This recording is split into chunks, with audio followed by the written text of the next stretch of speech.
Hello everyone! In this crash course we are going to learn the basics of how to use the Pyglet library, and we are going to mostly focus on Pyglet's OpenGL functionalities. So let's take a look what is the Pyglet library. So you can go to the pyglet.org, this is their official website, and you can read about Pyglet. So Pyglet is a powerful yet easy to use Python library for developing games and other visually rich applications on Windows, macOS and Linux. It supports windowing, mouse and keyboard, controllers, joysticks, displaying images and videos, and playing sounds and music. So if you want to learn more, of course, here is the Pyglet's documentation on the pyglet.readdocs.io. I'm also going to add these links in the video description, so you can find it there. And here is the Pyglet's GitHub page. So as you can see, the latest release is version 2.0.9, and it was released this year on July 29th. So I created a PyCharm project, and I have added some Python files. This is 01_intro. And this will contain only the description of the Pyglet library and the title of this course, and also a link to my Patreon page where you will find all the codes written in this tutorial. So you have to become a Patreon member in order to access these codes. In the 02 install.py, you will find a command on how to install the Pyglet library. So you can copy this, Ctrl+C, so pip install Pyglet, open up a terminal, and as you can see, I'm using a separate virtual environment where Pyglet 2.0.7 is installed, so I'm just going to upgrade it to the latest 2.0.9, but you can type pip install Pyglet, and it will install the Pyglet library. As you can see, requirements are already satisfied, so I have already installed it. And if you are using an older version like me, you can easily upgrade it. If you go to the file, settings, the project Pyglet new, also Python interpreter, and here you will find the packages. So I'm just going to click on this and also click on this upgrade arrow, and it will upgrade it from 2.0.7 to 2.0.9, so the latest version. Okay, so I have upgraded all the packages here, so as you can see now I'm using Pyglet 2.09. And at the end of this section I'm just going to show you what I'm planned for this entire crash course. So the intro, the install Pyglet, and also how to create the window, how to draw shapes, batch rendering, updating, using classes, vertex lists, index vertex lists, shader programs, draw triangle, rectangle, draw a 3D cube. We are going to take a look at the model matrix, the view matrix, the 3D transformations like the rotate or translate, rotate, scale, also on the perspective projection, orthographic projection, the context resize, and some other plans I have.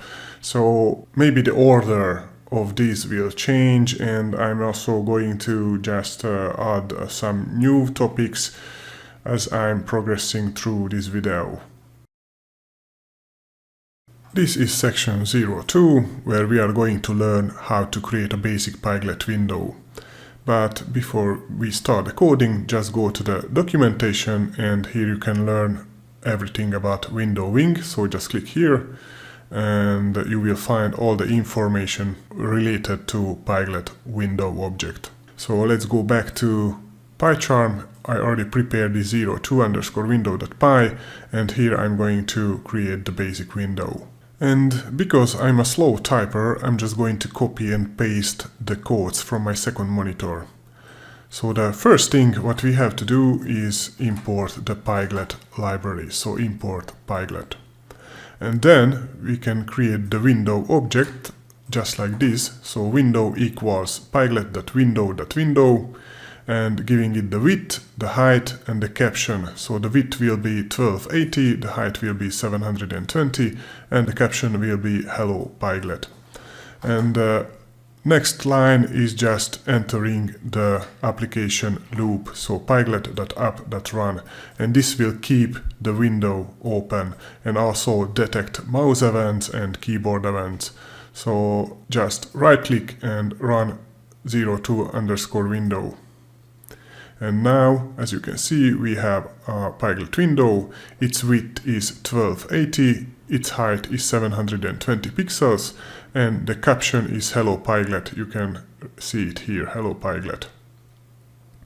And one more setting I'm going to do is just, so if I run the program, as you can see, it is on the left side of the screen, so I just want it to appear always in the middle of the screen, and you can do this by setting the window location, so window.setLocation, and I'm going to set it to 400 on X and 200 on the Y-axis.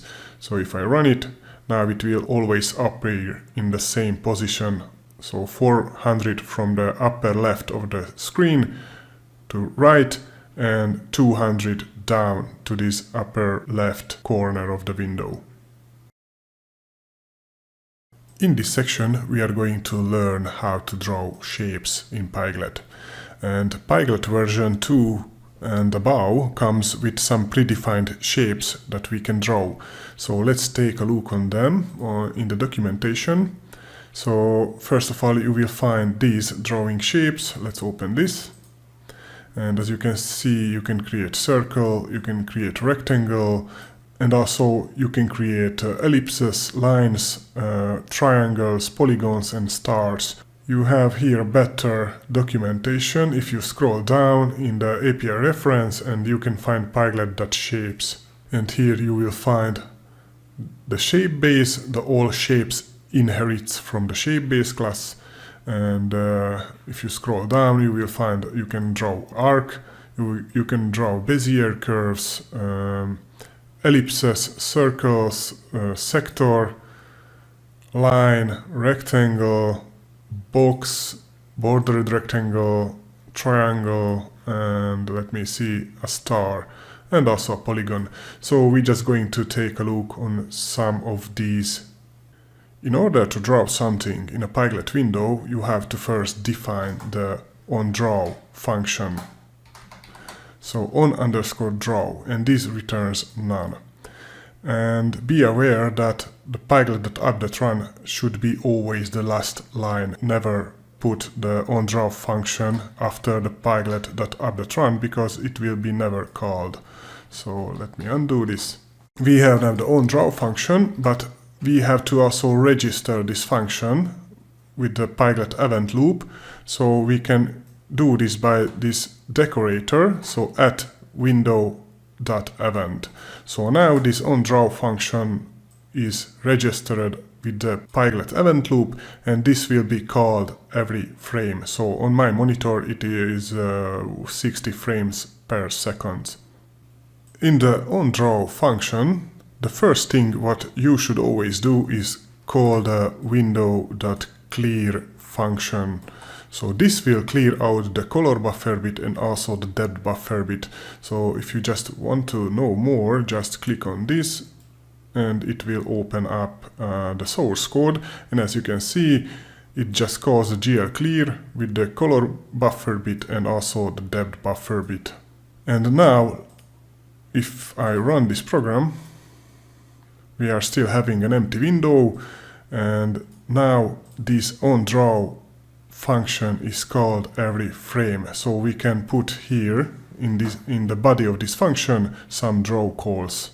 Okay, so let's create the first shape what we are going to draw, and this will be a circle. We also have to import the shapes module from Pyglet, so after importing the Pyglet, I'm also going to import from Pyglet import the shapes module. So the circle will be shapes.circle, its X location, Y location, its radius, and its color. And in order to draw this circle, we have to call the circle the draw method inside the on_draw function. So now if I run it, we have this green circle. Let me see. Here it is. So it's X location from the bottom left corner. X location is 700 to the right. The Y location is 150 up, so to the center of the circle. Its radius is 100 pixels, and also its color is 50, 25 and 30, so red, green and blue. The next shape I'm going to create is a square. So using the shapes.rectangle, its X, Y position, so 200, 200, its width and height, also 200, 200, and its color, red, green and blue. Let me draw it. So square.draw, after circle.draw, and we have this bluish square. Also, let's create a rectangle. So using also the shapes.rectangle, this time it will be X, Y, 250 and 300, and its width will be 400 and height will be 200, and its color. So let me call the rectangle the draw here in the onDraw method or function. And we have this red rectangle. If you want, you can also set some properties on the rectangle object or also on the circle or the square object. Let me also set the opacity for the rectangle. So rectangle.opacity equals 100. So if I run it, now it will be opaque. So as you can see, the underlying rectangle is visible. This value is ranging from 0, which is invisible, to 255, which is its full opacity. Let me set it back to 100, so it will be a transparent rectangle. And you can also set, let's say, its rotation. So rectangle.rotation equals 33 degrees. So if I run it, now it is rotated 33 degrees. If you want to draw lines, you can also do it using the shapes.line class. Its starting position, a line has 2 points. Its starting point, so it is x, y, 100, 100, and its ending point, so x2 and y2, also 100 and 200. And you can also define its width. In the line 2, shapes.line, its x position, so the position of the first point or the starting point, and the position of the ending point of this line. Its width is 4 pixels and its color is this. So if you don't give it a color, it will be defaulted to white for this line 1. And let's also draw these two lines in the onDraw method or onDraw function. So this is the first line, or line 1, this white, and line 2 is this red. So it starts here. This is the x and y, so 150, 150, and x2, y2 is the end point, which is this point here. And also its width is 4 pixels and its color is this. And lastly, let's draw one more shape, which will be a star. So using the shapes.star object and its x position and y position, so 800 and 400, its outer radius is 60, its inner radius is 40, and number of spikes is 6, and its color, and also called star.draw in the onDraw function. So now we have, let me see, like this. So now we have a yellow star, and it has 6 spikes. So 1, 2, 3, 4, 5, 6. Let me give it, I don't know, let's say 8 spikes. And as you can see now it has 8 spikes. 1, 2, 3, 4, 5, 6, 7, 8. In this section we are going to take a look on the batch rendering or batch drawing. In the previous section we created this scene where we draw these objects or these shapes. And each shape is drawn separately, one by one. So this is making 6 draw calls from the CPU to the GPU, so we have 6 shapes. And the communication between the CPU and the GPU is not that fast, so that's the reason why you should reduce the draw calls. And also try to imagine if you have several hundreds or several thousands shapes and the program have to draw them separately, this would slow down the program like hell. That's why batch rendering is very useful. So here I added a command, create a batch object. So you can create a batch object with this command, batch equals pyglet.graphics.batch. And the batch is created. Now we have to add each shape, the circle, the square, the rectangle, the line 1, line 2, and also the star to the batch object. And we can do this easily when we create, let's say, the circle. We just have to add here a comma and also add the batch equals batch. So this is how we add the circle to the batch. And also I can copy this and also add the square to the batch, also the rectangle to the batch, the line 1, the line 2, and also the star to the batch. And after we added all these shapes to the batch, we can remove all these unnecessary draw calls and just call the batch.draw method. So now we have only one draw call. So let me run it. And as you can see, it works as before, but now our program is much more efficient. In this section, we are going to take a look on how to update the scene. So what we are going to do is adding movement and rotation and also changing the radius of the circle. So by the end of this section, what we are going to do is rotating square, which rotates around its anchor point or origin point. Also pulsating circle, and also a star which rotates around its anchor point, and also it rotates around this point where the mouse pointer is. I have already prepared a scene with 3 shapes, 1 circle, 1 rectangle and 1 star, and I also added them to the batch. So if I run it, I have a green circle, a red square and a yellow triangle. In order to update these shapes, we have to first define a new function which will be called update. And after the onDraw, I'm just going to create not the batch, but I copied the wrong thing, def update, and it will take one argument, which is the delta time or dt.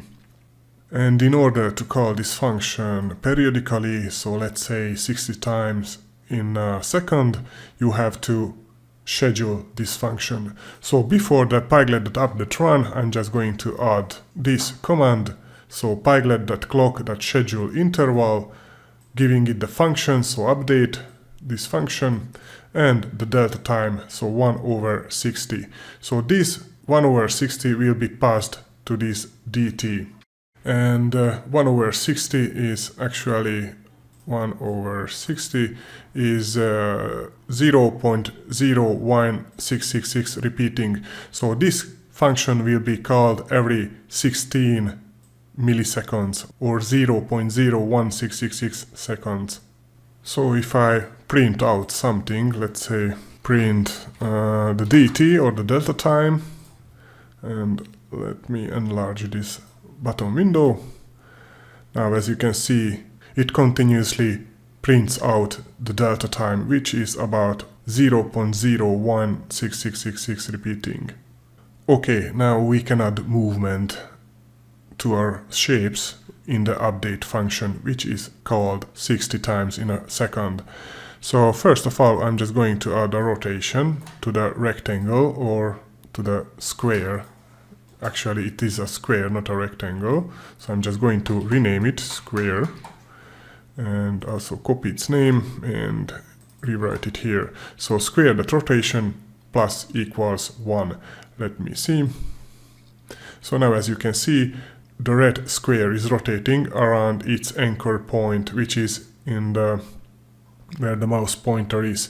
So if you want to move the anchor point to the middle of the of the square so that it will rotate around its middle, you can set on the square object the anchor position, and I'm just going to copy this and paste it here and rename the rectangle to squared.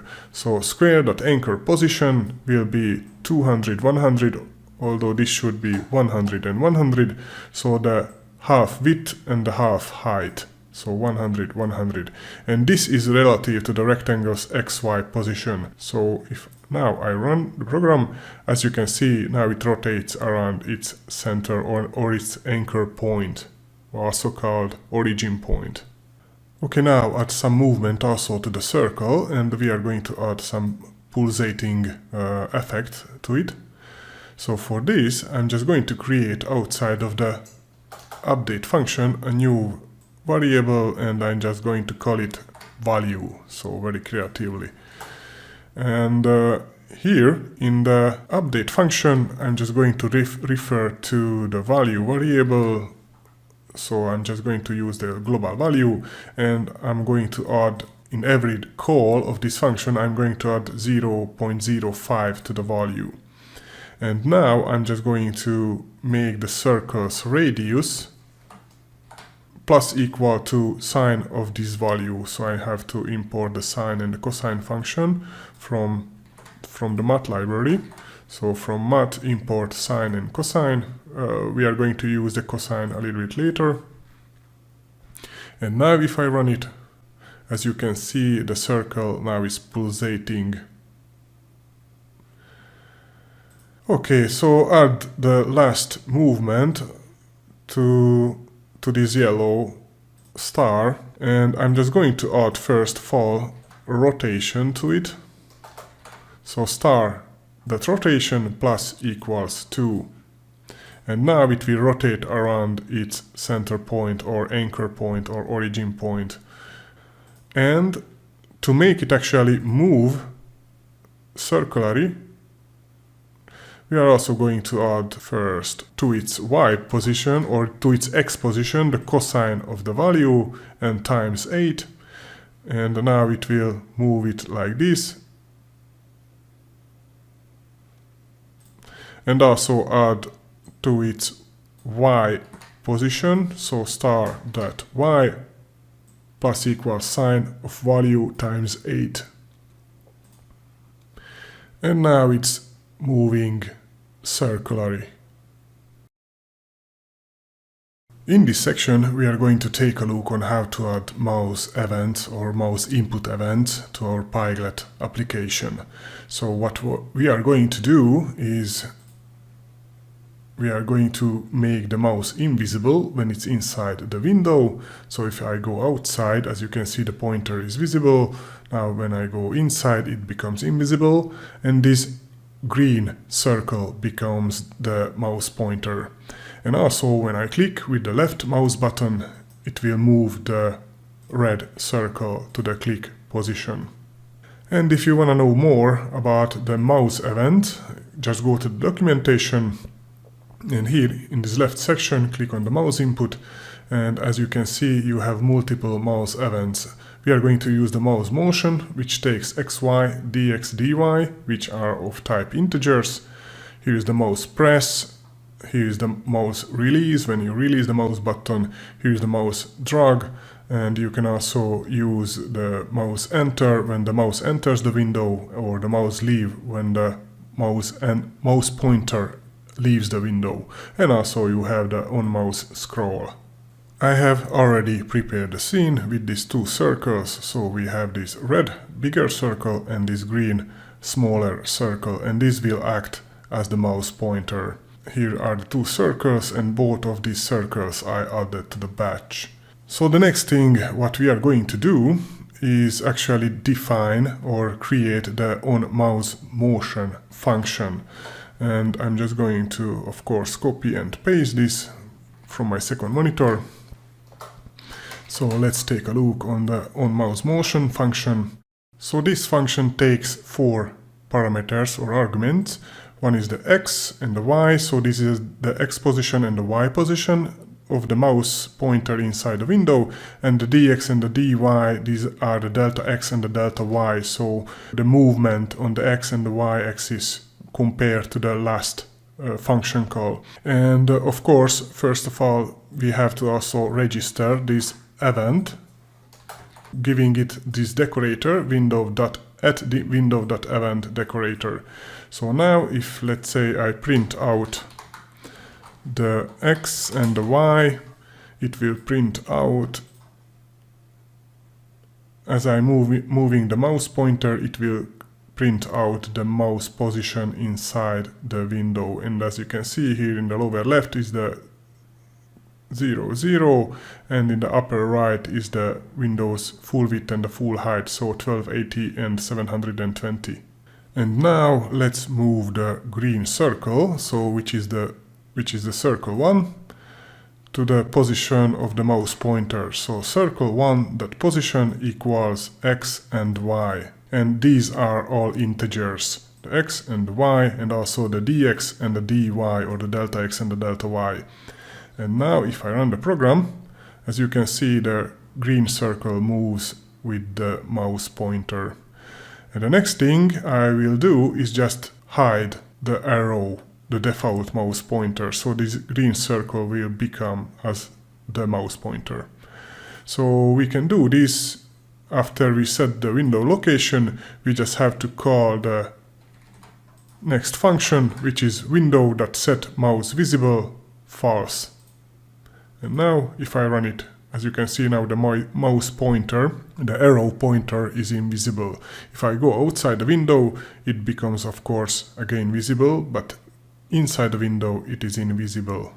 Okay, so this was the onMouseMotion function. Now let's define the onMousePress function. After the mouse motion, so onMousePress, and this will be also a window event, so we have to register it.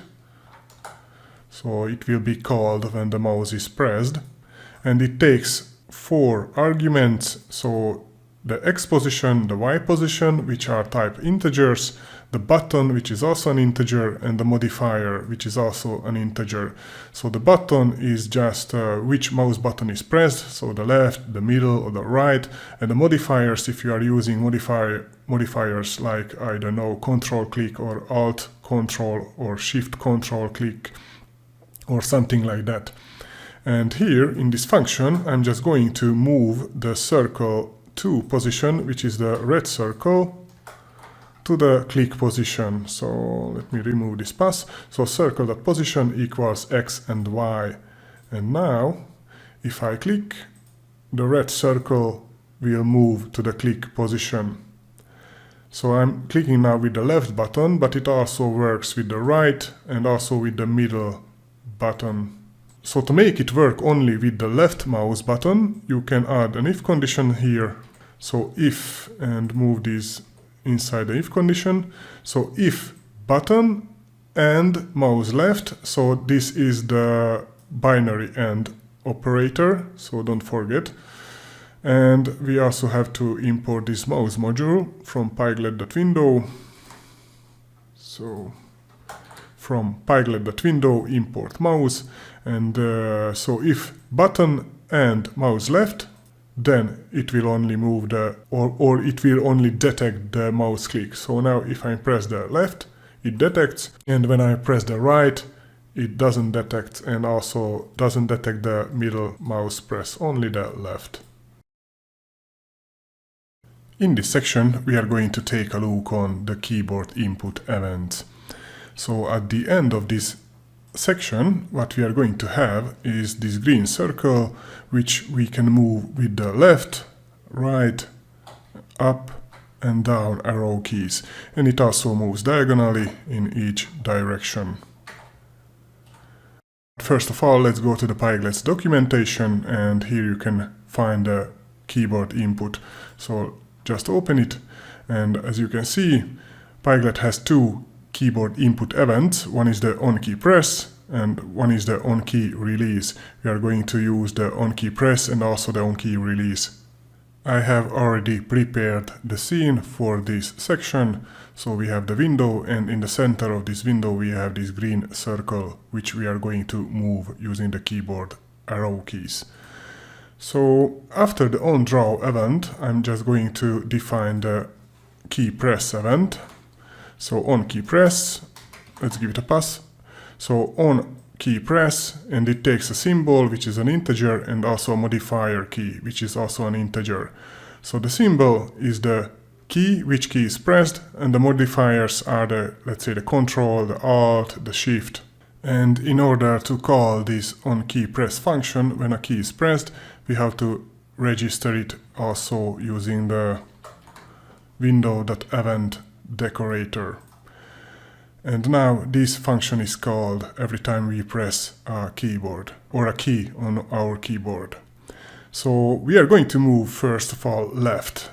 I'm going to ask here, so if symbol equals key left, and we have to import this key module from Pyglet.window, so like this, from Pyglet.window import the key, so go back. So if symbol equals key left, then we are going to move the circle.x minus equals 20. And now if I run this program, and if I press the left arrow key, as you can see, the circle moves. When I press and hold, it only moves once, so I have to continuously press the left arrow in order to move it. So now also check for the right arrow. If symbol equals key right, we are going to move the circle in the right direction, so circle.x plus equals 20. And also add the up and the down movement. So if symbol equals key up, we are going to move the circle on the y direction. So circle.y plus equals 20. And lastly, let's add the key down. So if symbol equals key down, let's move the circle on the y direction negative. So circle.y minus equals 20.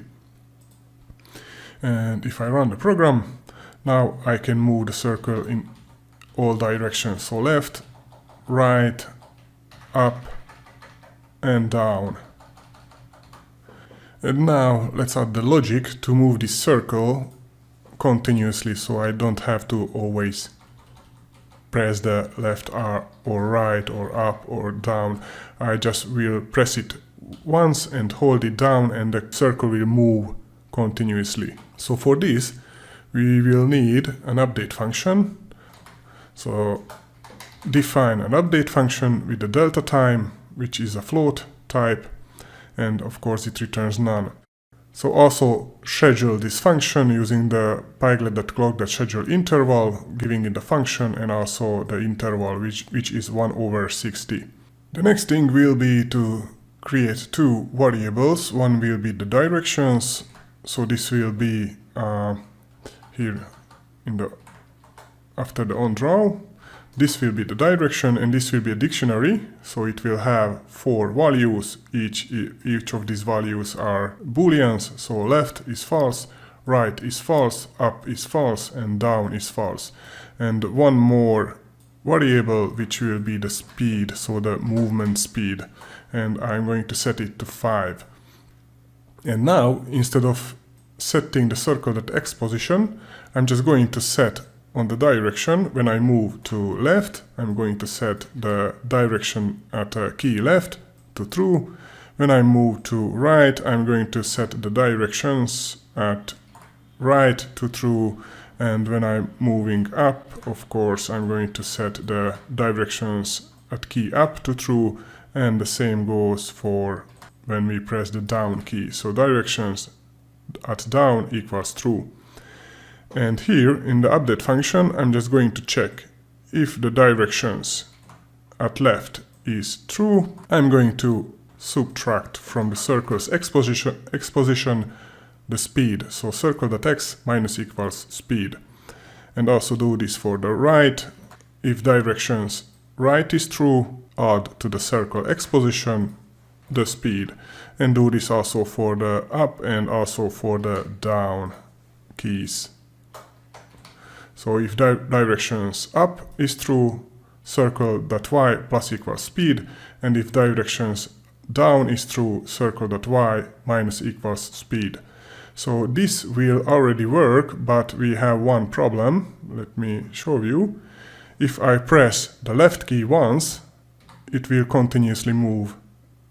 So let me show you again. If I press the left key and then press the right key, it stops, and now both the left and the right are true, so it cannot move either left when I press the left key and either to the right. So we have to also define the on-key release, so what happens when we release the key, and we are just going to reset these directions to false. Okay, so let's do this. Here in the on-key release function, I'm just going to define it after the on-key press. So the on-key release takes the same argument as the on-key press, so we have a symbol which is an integer and the modifiers which is also an integer, and it returns none. And what we are going to do is just copy and paste all of these, Ctrl+C and Ctrl+V, and if the symbol is key left, we are going to reset it to false, and also here if the symbol is right, we are going to reset to false, up false and down false. So now what's happening is if we press, let's say, the left key, the directions at left will be set to true. If we press and hold the left key.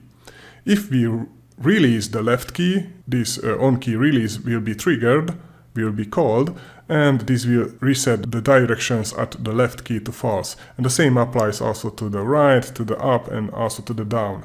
And the last thing what we have to do is, of course, register this on-key release function, so with the event decorator, window.event decorator. And now if I run it, if I press the left key and hold, it will move to the left.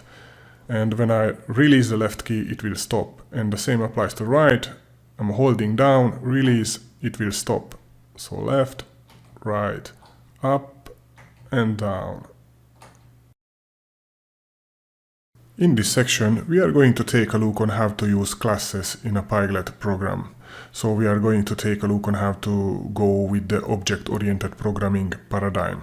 And the object-oriented programming, or OOP, can be very useful, especially if you want to create larger programs. So what we are going to take a look on is how to recreate the code from the previous section, so this keyboard input. So at the end we will have the same result, but using Python classes. I have created this empty file 08 using classes.py, and here the first thing what we are going to do is import the necessary modules. So import Pyglet, and from Pyglet import the shapes, and from Pyglet.window import key. The next thing will be just to define the class itself. So I'm just going to call it myWindow, and this myWindow class will inherit from the Pyglet.window class. And of course we have to also create the init method. So underscore init underscore underscore, and this will take the self, the arguments, and the keyword arguments.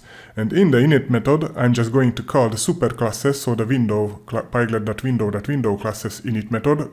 So super init, args, and the quarks. Now let's create an instance from this myWindow class, and I'm going to call it window equals myWindow.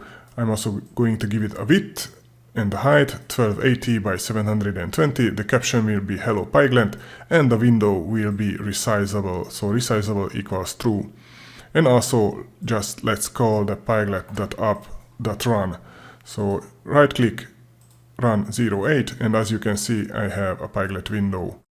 If you are using multiple classes in multiple files, you should also consider to add this if condition. So if underscore underscore name equals underscore underscore main, then create. So if this is the main module, only then create the window object and run the application. Let's also set the Windows default location. So here in the init method, I'm just going to call the self.setLocation x400 y200. So if I run the program, the window will appear always in the same location. So from the upper left corner of the screen, 400 to the right, and 200 down to this point. So this is the same if I go back to this procedural way. As you can see here, we created a window object directly from the Pyglet.window, and we called the window.setLocation. If you are using classes, you call the self.setLocation.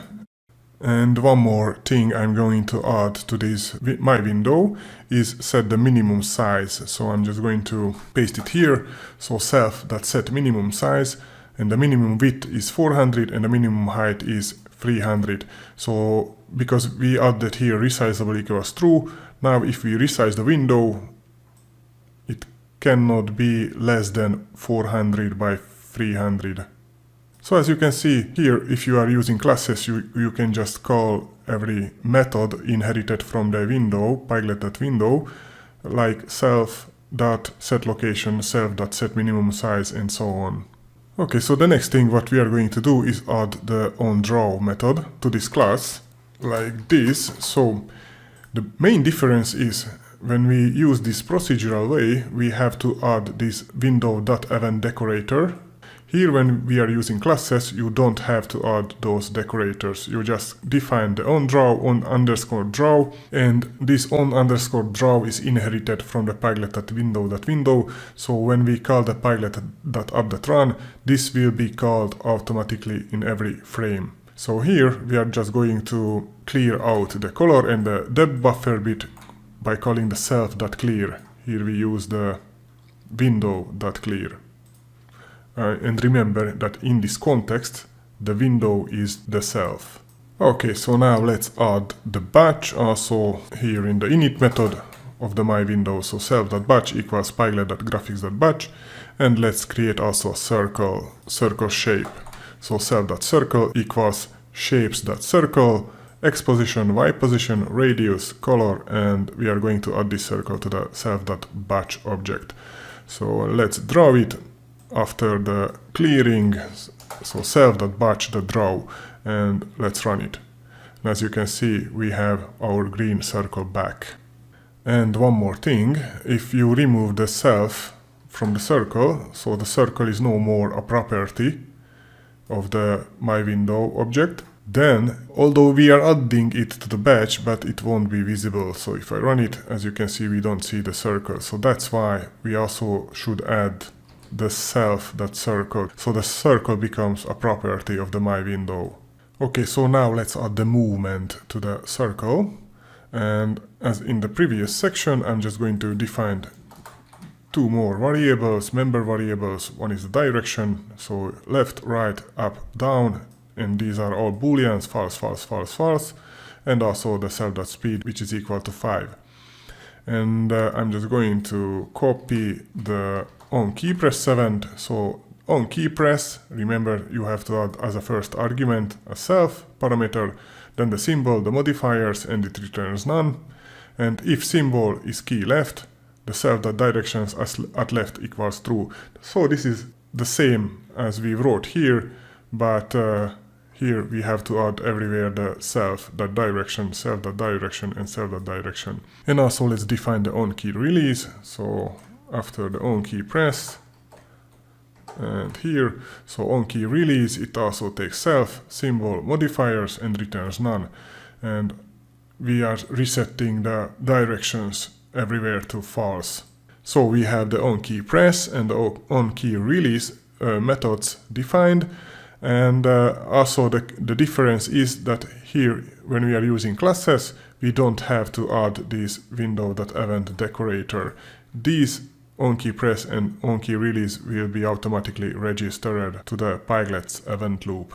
And the last method what we are going to add to this myWindow class is the update function.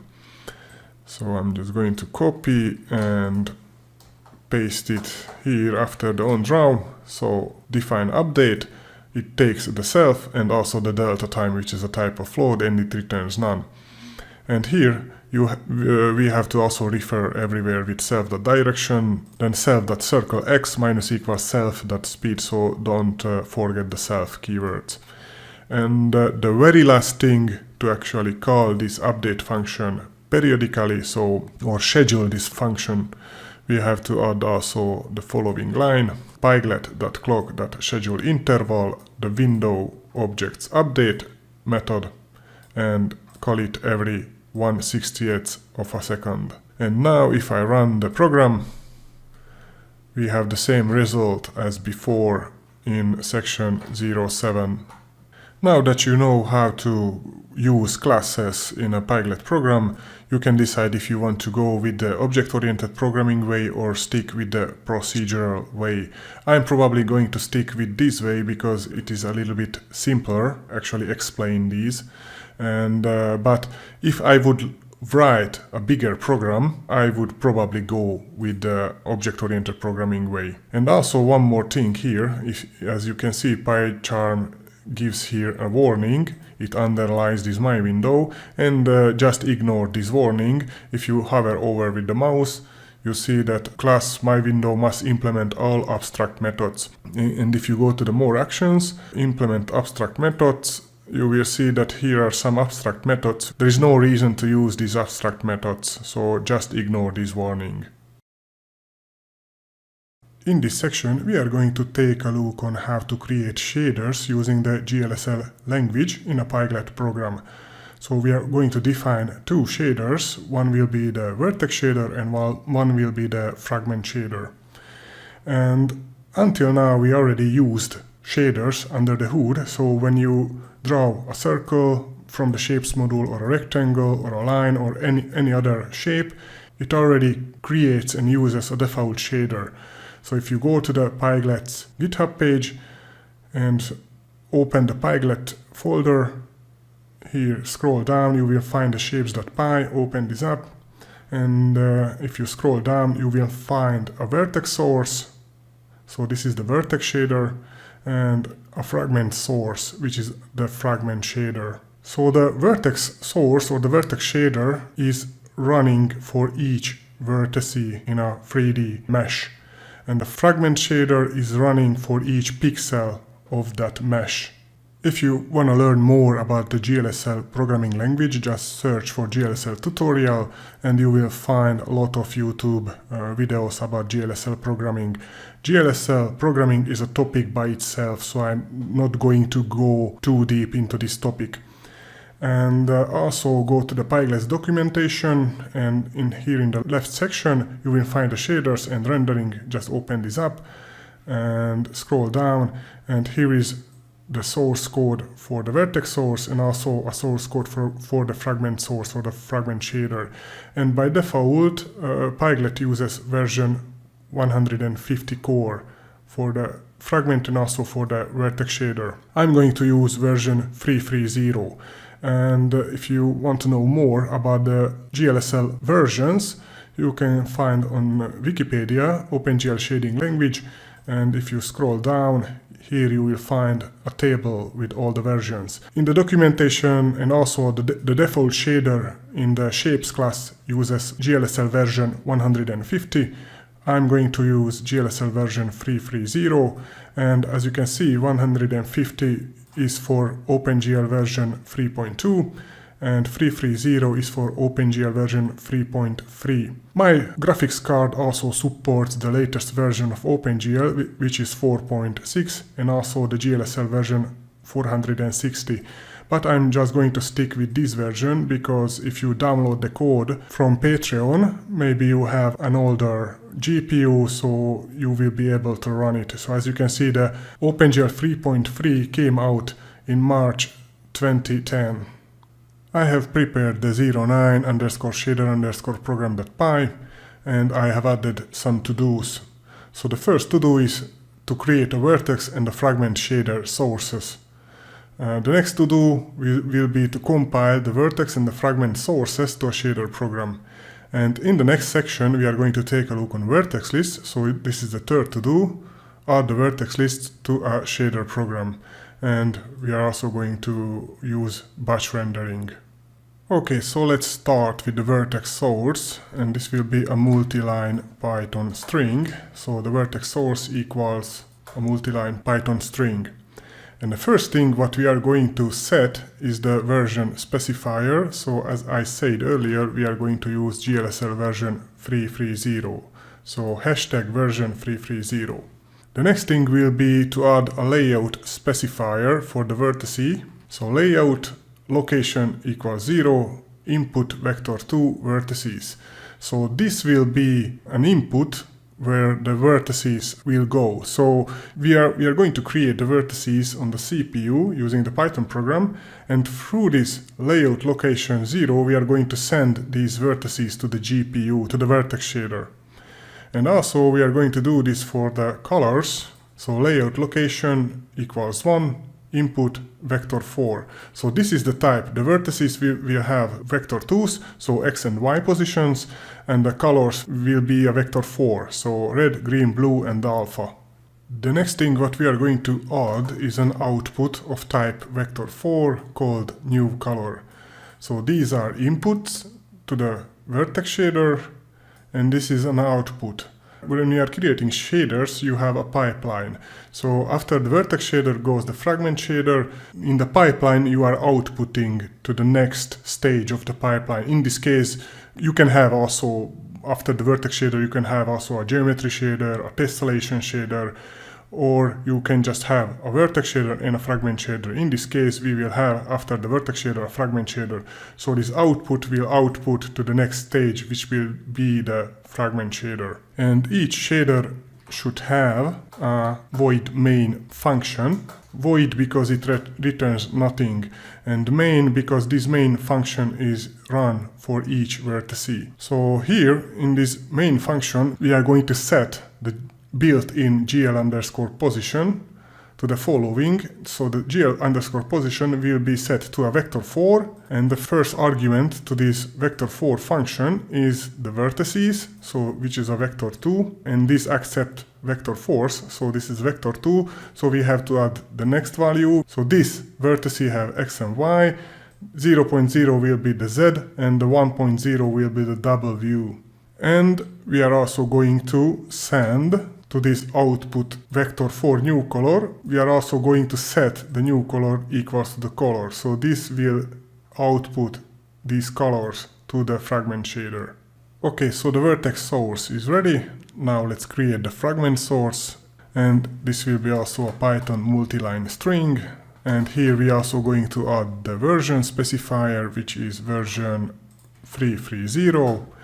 And here we are going to accept the new color, which will be an input of type vector 4. So this new color has to be the same, so it has the same name as this one in the vertex shader. So this outputs, and this is the input. And we are also going to create a new output color called outColor, which will be of type vector 4, and as you can see, it's an out vector. And let's create also the void function, which will run for every fragment or every pixel in a 3D mesh.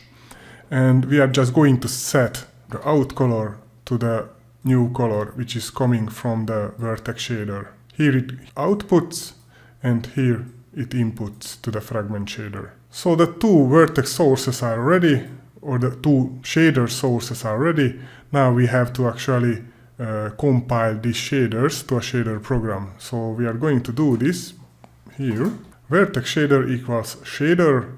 We are going to give it a vertex source and a type, which is a vertex shader. And we have to import this module from Pyglet, that graphics, that shader, import the shader and also the shader program.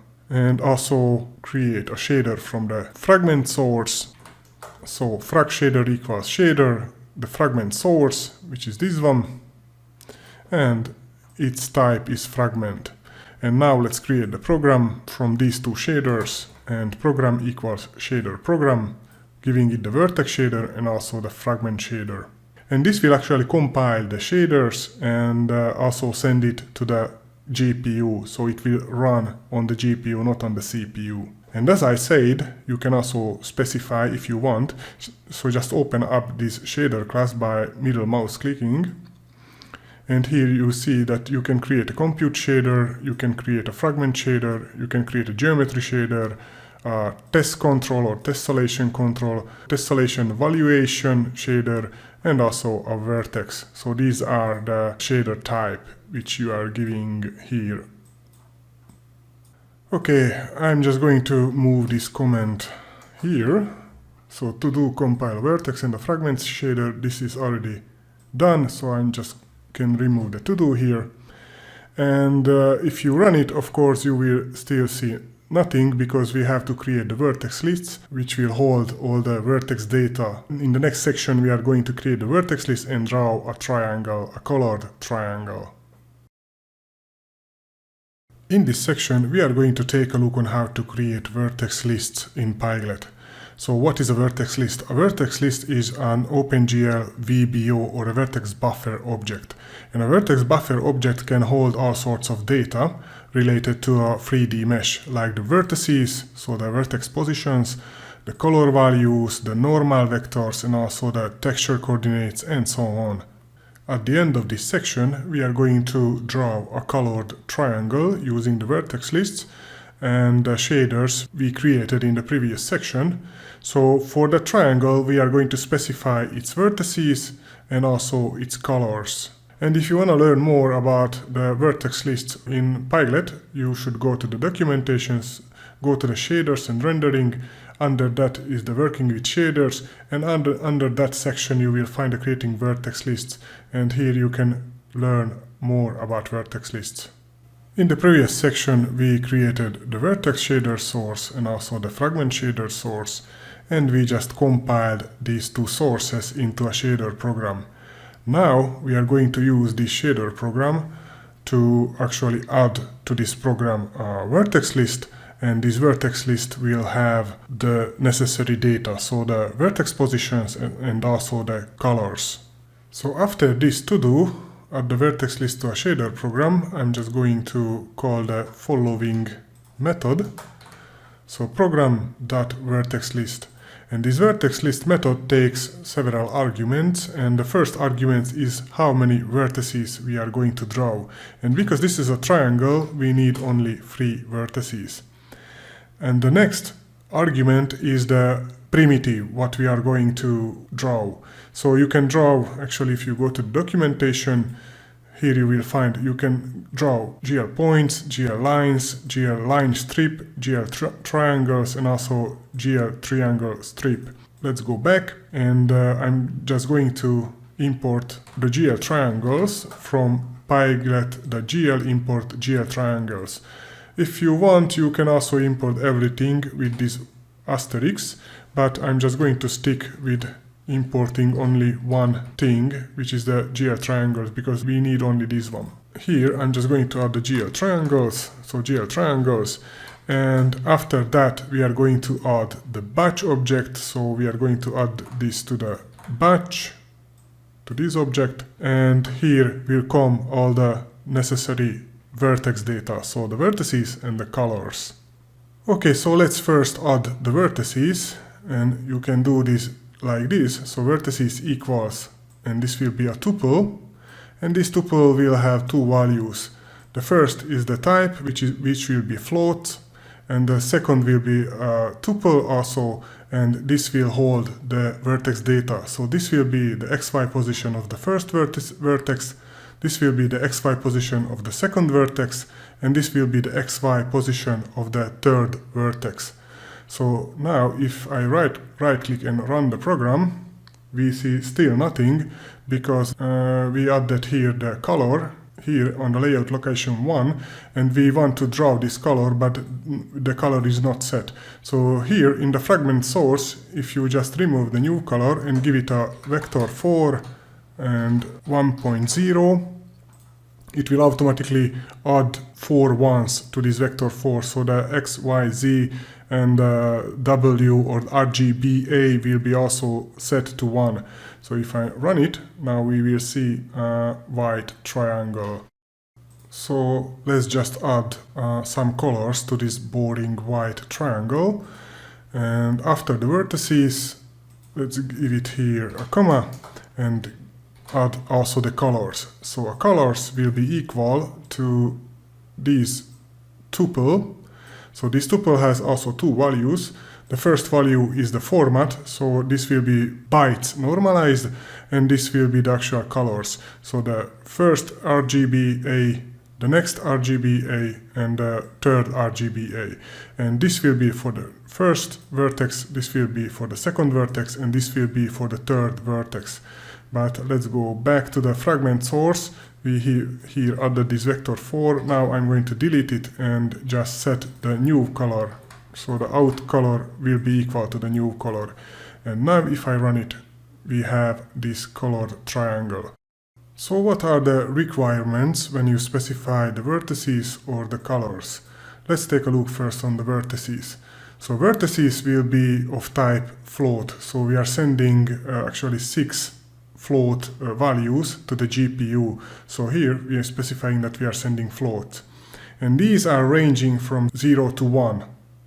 And here the name has to be the same, so vertices, as we specify here in the vertex source. So layout location equals 0 input vector 2 vertices.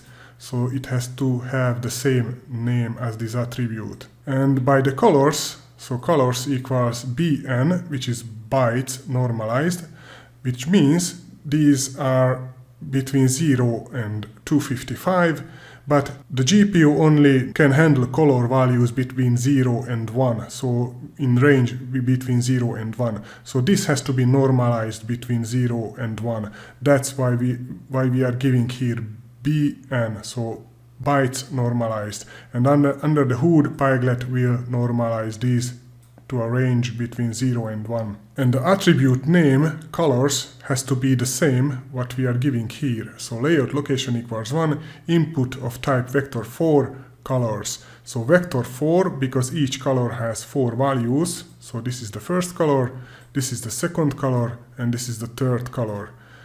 And colors, because we also named it here like colors.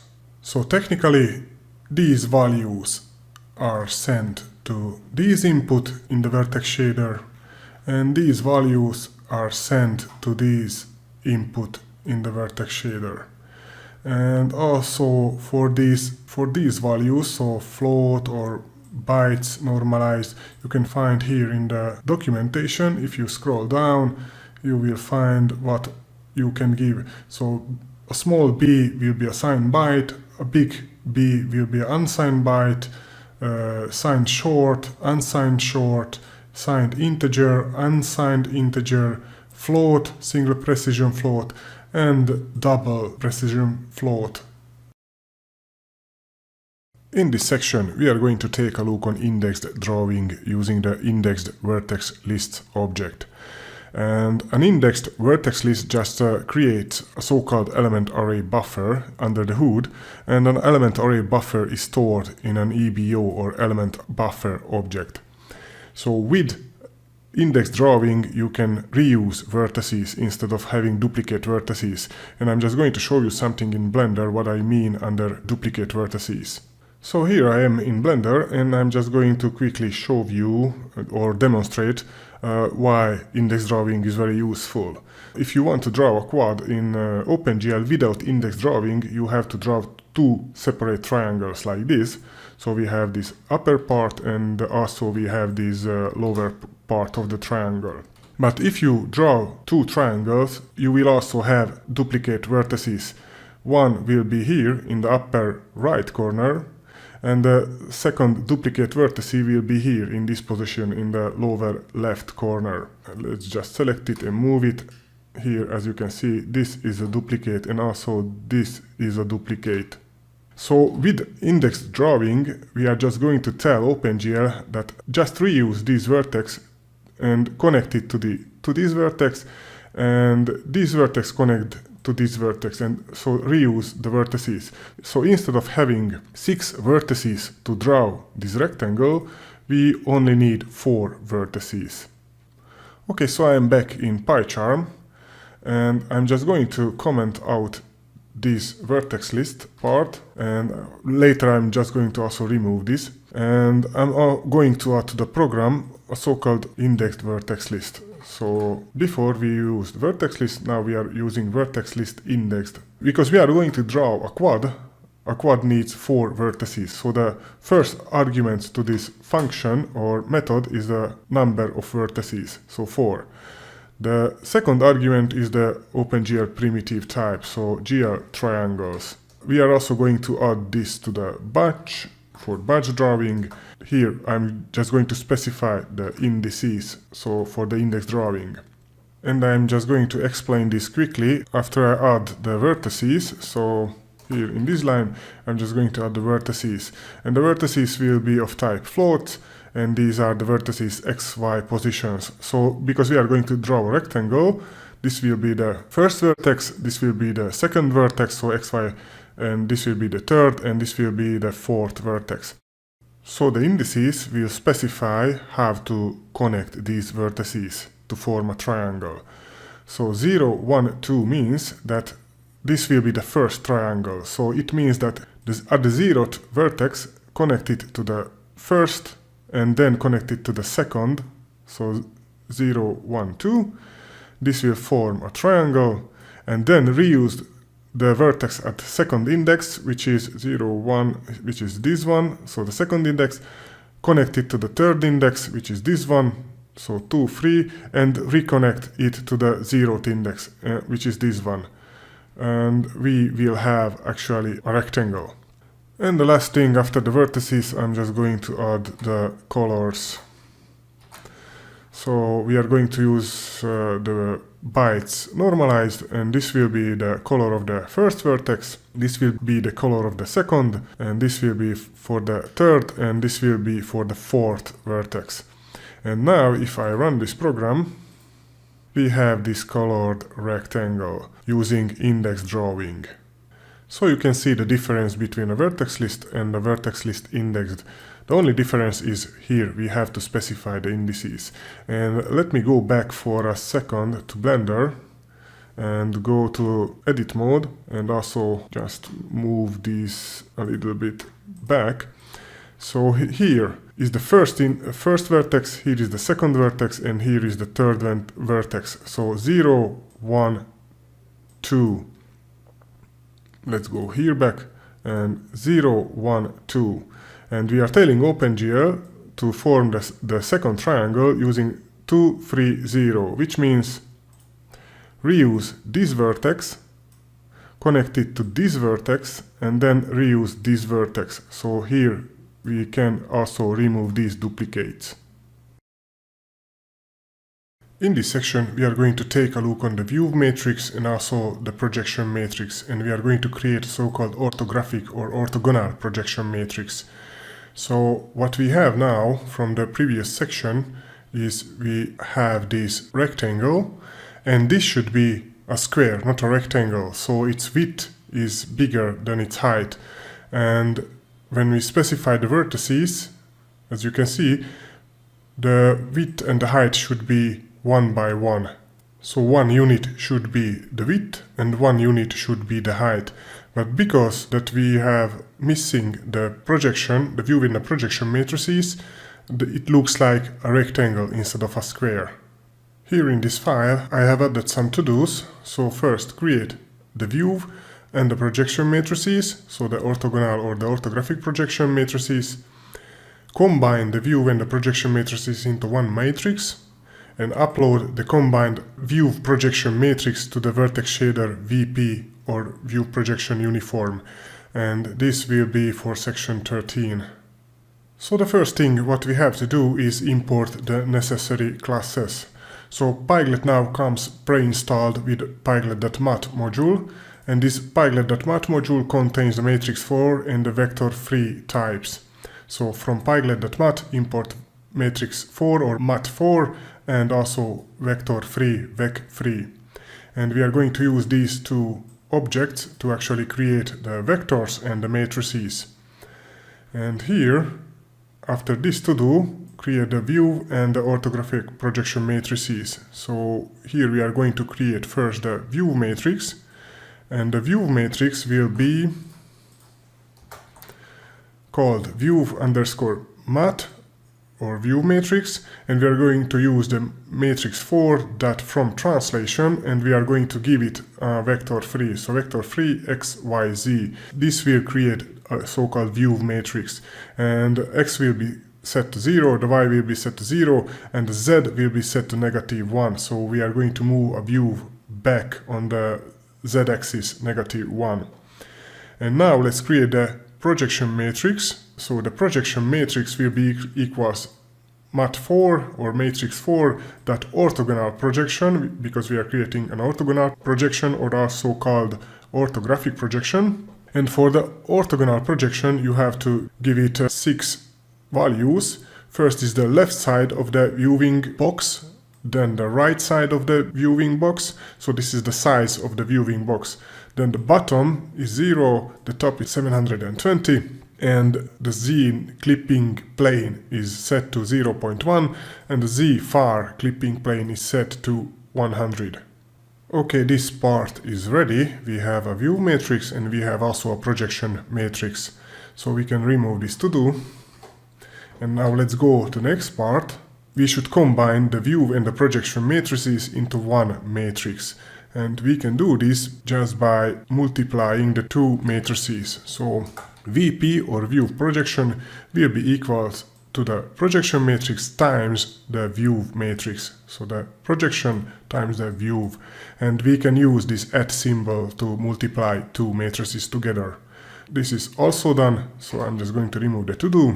And the next to-do is to upload the combined view projection matrix to the vertex shader VP uniform. So program at key VP equals VP or the view projection.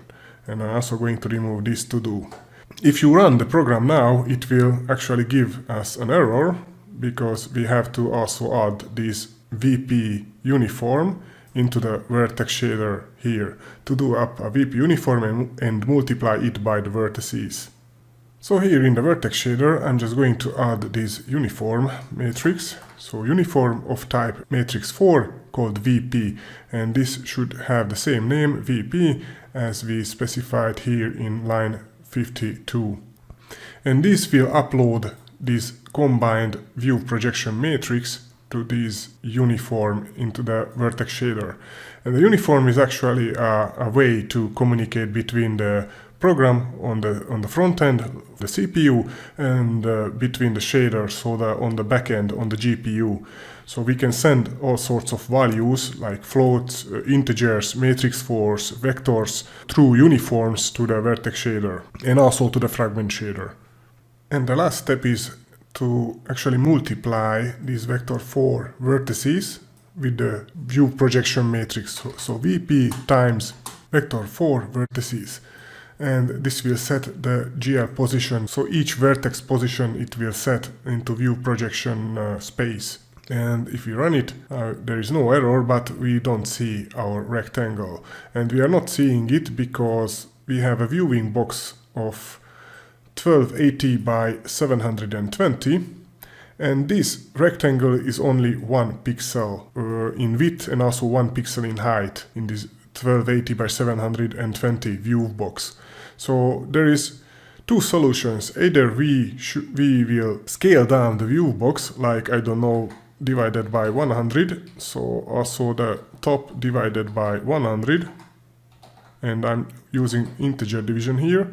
So if you run, now we see our square, although we are seeing only the 1/4 of the square.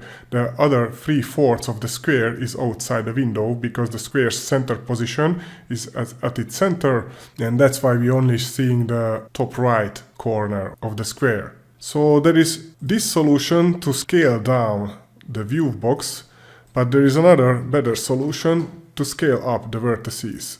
And I'm just going to remove this division here. And here, instead of giving it vertices between values 0.5 and 0.5, which will create a rectangle with size 1 by 1, I'm just going to scale it up, the vertices here. So vertices equals, and I'm just going to use a one-liner list comprehension. So x times 100 for x in, and these are the vertex positions which are the same as here, but I'm just going to remove this, and here I'm just going to add the vertices. So we can also add not just tuples, but also Python lists. And now if I run it, we see our square. In this section, we are going to take a look on how to create a model matrix so that we will be able to position our 3D shape or that square in the 3D space.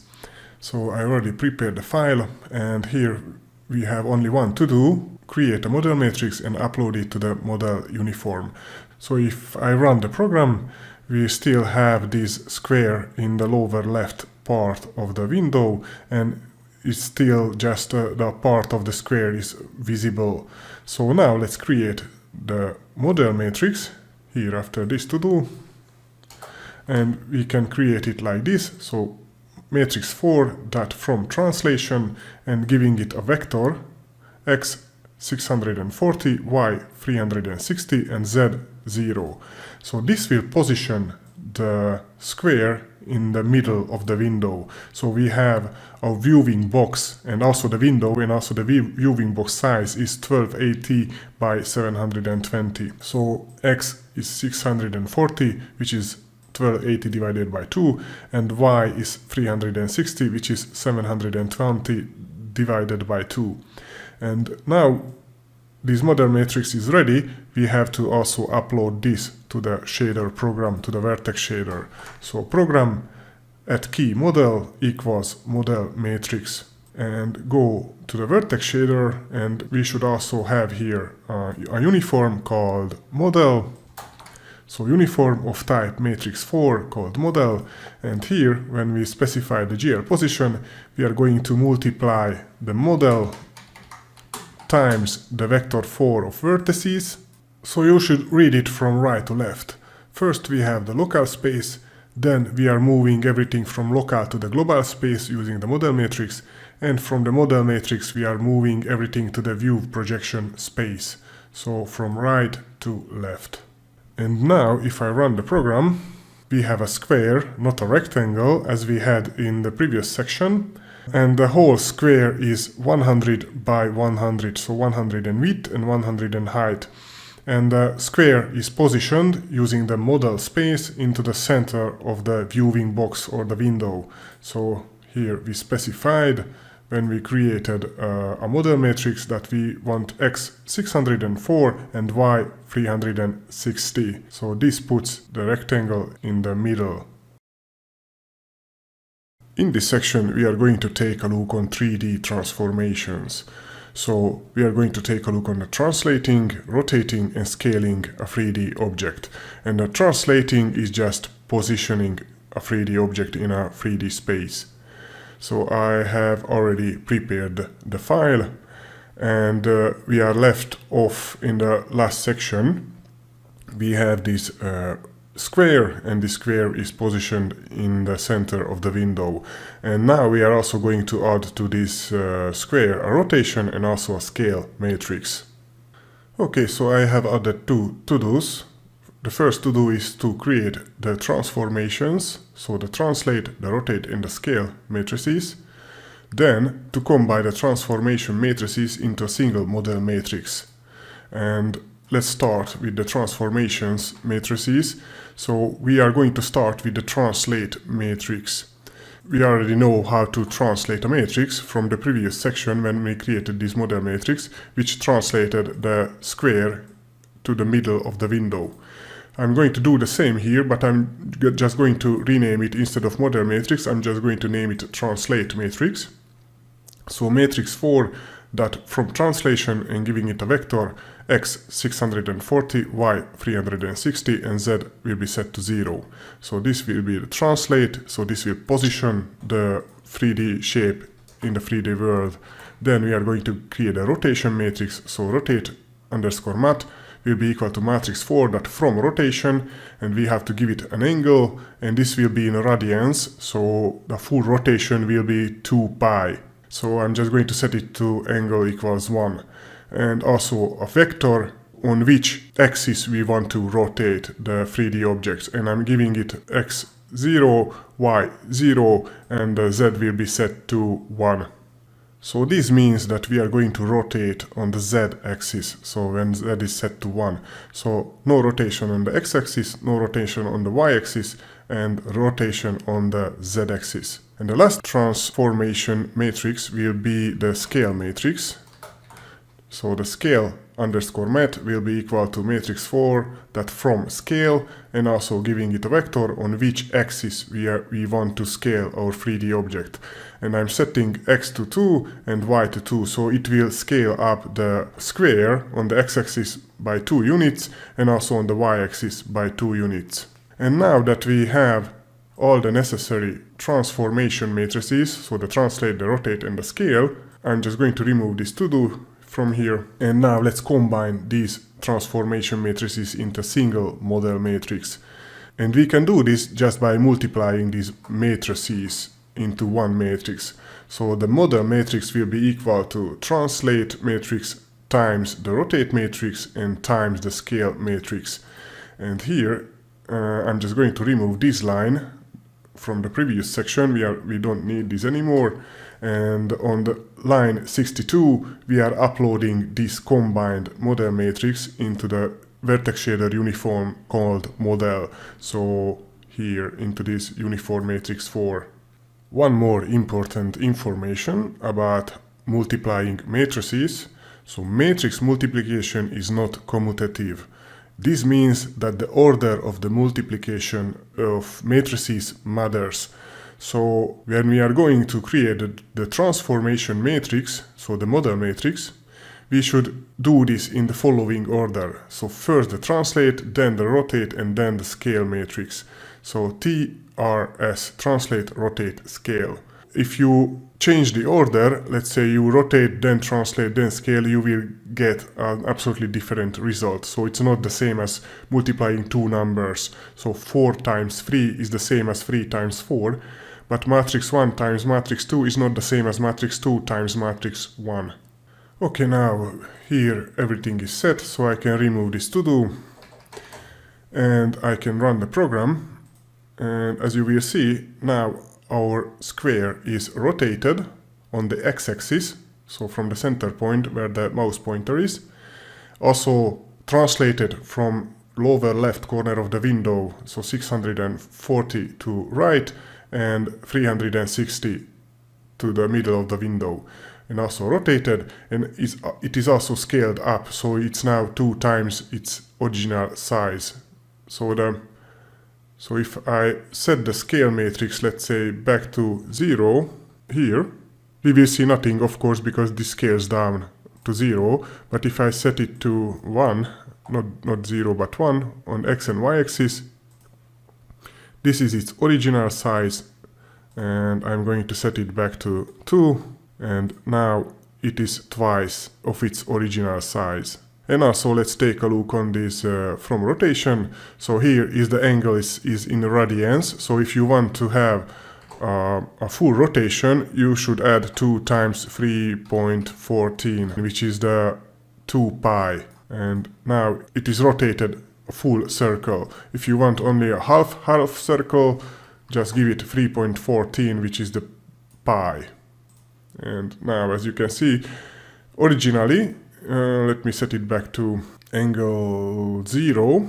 So originally the red is here in the lower left, the green is here in the lower right. And when I rotate it 3.14, so pi, now the red is here and the green is here. And lastly, I'm just going to show you what happens if you are doing the matrix multiplication in the wrong order. So I added here a comment: order of matrix operations matters, matrix multiplication is not commutative. So I'm just going to comment out this line on line 60 and give it this model matrix. So I'm just going to first rotate, then scale, and then translate. And if I run it, as you can see now, the square is not visible, so it's somewhere outside of the window. And let's try this one. So rotate, translate, and scale. As you can see, we don't see the square. And let's try this last one. So scale, then rotate, and then translate. And as you can see, we see nothing. So that's why it's important to have in the correct order. So like this. So translate, then rotate, and then scale the matrix. So TRS. In this section, we are going to take a look on how to draw a cube. So this will be the first real 3D object. Until now we drew only 2D objects like the triangle and the square. In order to draw a 3D cube, we need at least 8 vertices. And until now we only give XY positions for the triangle or for the square, but now we are also having the Z positions, so X, Y, Z. And these vertices form the front face of the cube. And these vertices form the back face of the cube. So I'm just going to Blender for a second. And we have now this situation. We have a front face with 4 vertices and a back face with 4 vertices. So together we have 8 vertices. So if we want to form a cube from these 8 vertices, or these 2 planes as we have now, we have to give them the indices. So the indices will tell OpenGL how to connect those vertices. So we have actually 8 faces. So this is the front face, this is the back face, and this will be the remaining 4 faces. So thanks to these indices, now we can connect these edges like this, so to form a face, also here to form another face, and here like this and like this. So now we have, thanks to the indices, we have a full cube using only 8 vertices. On line 85, I'm just scaling up the vertices by 200. So instead of having a cube with size 1 by 1 by 1, it will have the size 200 by 200 by 200. And here I'm also specifying 8 color values for each vertex. So we have 8 vertices, we need to have 8 color values. And here I'm just going to upload to the program the vertex list indexed and giving it the indices, the vertices as floats, and the colors as bytes normalized. And let me show you what we have now. So it looks like a square because we are seeing only one side of it, but actually it is a cube. And I'm just going to rotate it to show you that it is actually a cube. And one more thing, to the vertex list indexed method, now as a first argument we are giving it 8 because we have 8 vertices to draw. Okay, so let's go back to the model when we upload the model matrix to the model uniform, to the vertex shader. So for now I'm just using a translation matrix and I'm translating the cube X 640 and Y 360, and this positions the cube in the middle of the window. And here I'm just going to uncomment this line, so the rotation matrix, and we are going to rotate it on the y-axis by angle 1.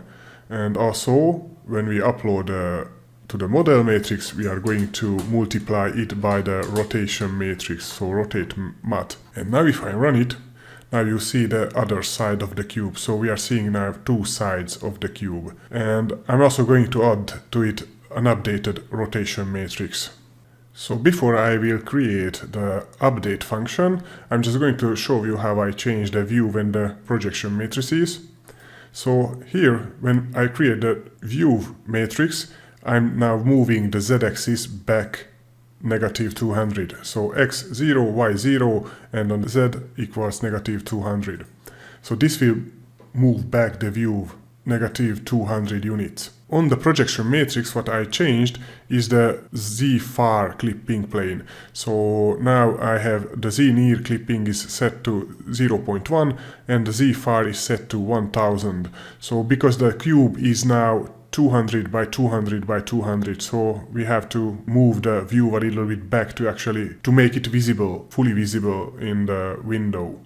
Okay, so now let's add the update function. This rotate matrix I'm going to comment out, we don't need it, and also here we are not going to upload the model matrix to the model uniform here, but we are going to upload it in the update function. So I'm just going to remove this later. And here I already added this function. So first thing I'm going to do is create a global variable called angle, and we are going to create or define the update function, and we are going to use the global angle. And when this function is called, we are just going to increase the angle by the dt, or the delta time, and the delta time is 1/60, so 0.016. And here I'm just going to create in this update function the rotate matrix. So rotate matrix equals matrix 4 from rotation, and giving it the angle which is changing by the dt after each function call. And I'm going to rotate this cube on the y-axis, so x0, y1 and z0. And here I'm just going to create the model matrix. So the model matrix will be equals the translate matrix times the rotate matrix. So the translate matrix is outside of this update function because this is not changing. The only thing here changing is the rotate matrix. And lastly, I'm just going to upload to the vertex shader model uniform the combined model matrix. And also here on line 124, I'm just going to call or schedule this function 60 times in a second. So now if I run it, we have a rotating cube, and it rotates around the y-axis. And it still looks a little bit strange, and this is because we have to enable also the depth testing. Okay, so the last step is to enable the depth testing, so it doesn't look so strange as it rotates on the y-axis. And you can do this, I'm just going to do it after the window creation. But if you want to use OpenGL functionalities, you have to import the Pyglet.gl module. So I'm just going to do it like this. From Pyglet.gl, import the GL enable. This is an OpenGL function, and GL enable the GL depth test, and this is a constant. And after the set location, I'm just going to call the GL enable with the GL depth test. And if I run it, now as you can see, our cube, as it rotates on the y-axis, it looks not as strange as it looked before. And one more thing about importing this stuff, you can do a wildcard import like this. So from Pyglet.gl import all, and in this case you don't need to import the Pyglet module, because Pyglet.gl import all will import everything, so also the Pyglet module. So I can delete this first line and also this importing the GL triangles, because now we have imported everything here in one line and it works. And the last info, how I changed the vertex shader. So until now we used for this layout location a vector 2, but now we are accepting vector freeze. So here we specify that we are going to upload vector freeze XYZ. So vector free vertices. And here when we set the GL position, now we are going to set it like vector 4, giving it this vector vertices, which is vector free, and also set the double view value to 1. In this section, we are going to create a perspective projection matrix. So at the end of this section, we will be able to look at our scene through perspective lens. So let me show you what is the difference between the perspective projection and orthographic or orthogonal projection in Blender.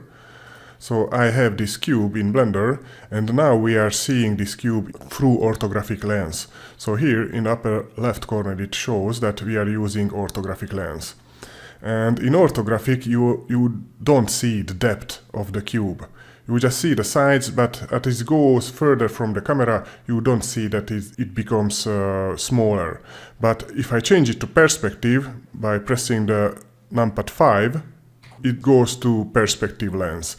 And as you can see, now this side of the cube, this middle side, is bigger than these sides, because as it goes further from the camera, it becomes smaller. And also in the upper left corner, it shows that now we are looking at this cube through perspective lens.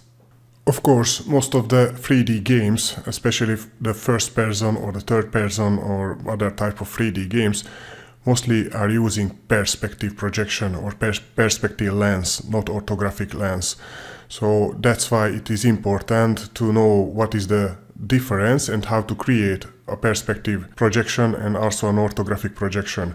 So as you can see, now it is in orthographic, now it is perspective, orthographic, perspective. Okay, I'm back to PyCharm, and this is where we left off. We have this cube which rotates around the y-axis, and we see this cube through orthographic lens. So let's create now the perspective projection. I have added some to-dos. So create here the perspective projection matrix and remove the orthographic projection, so this line.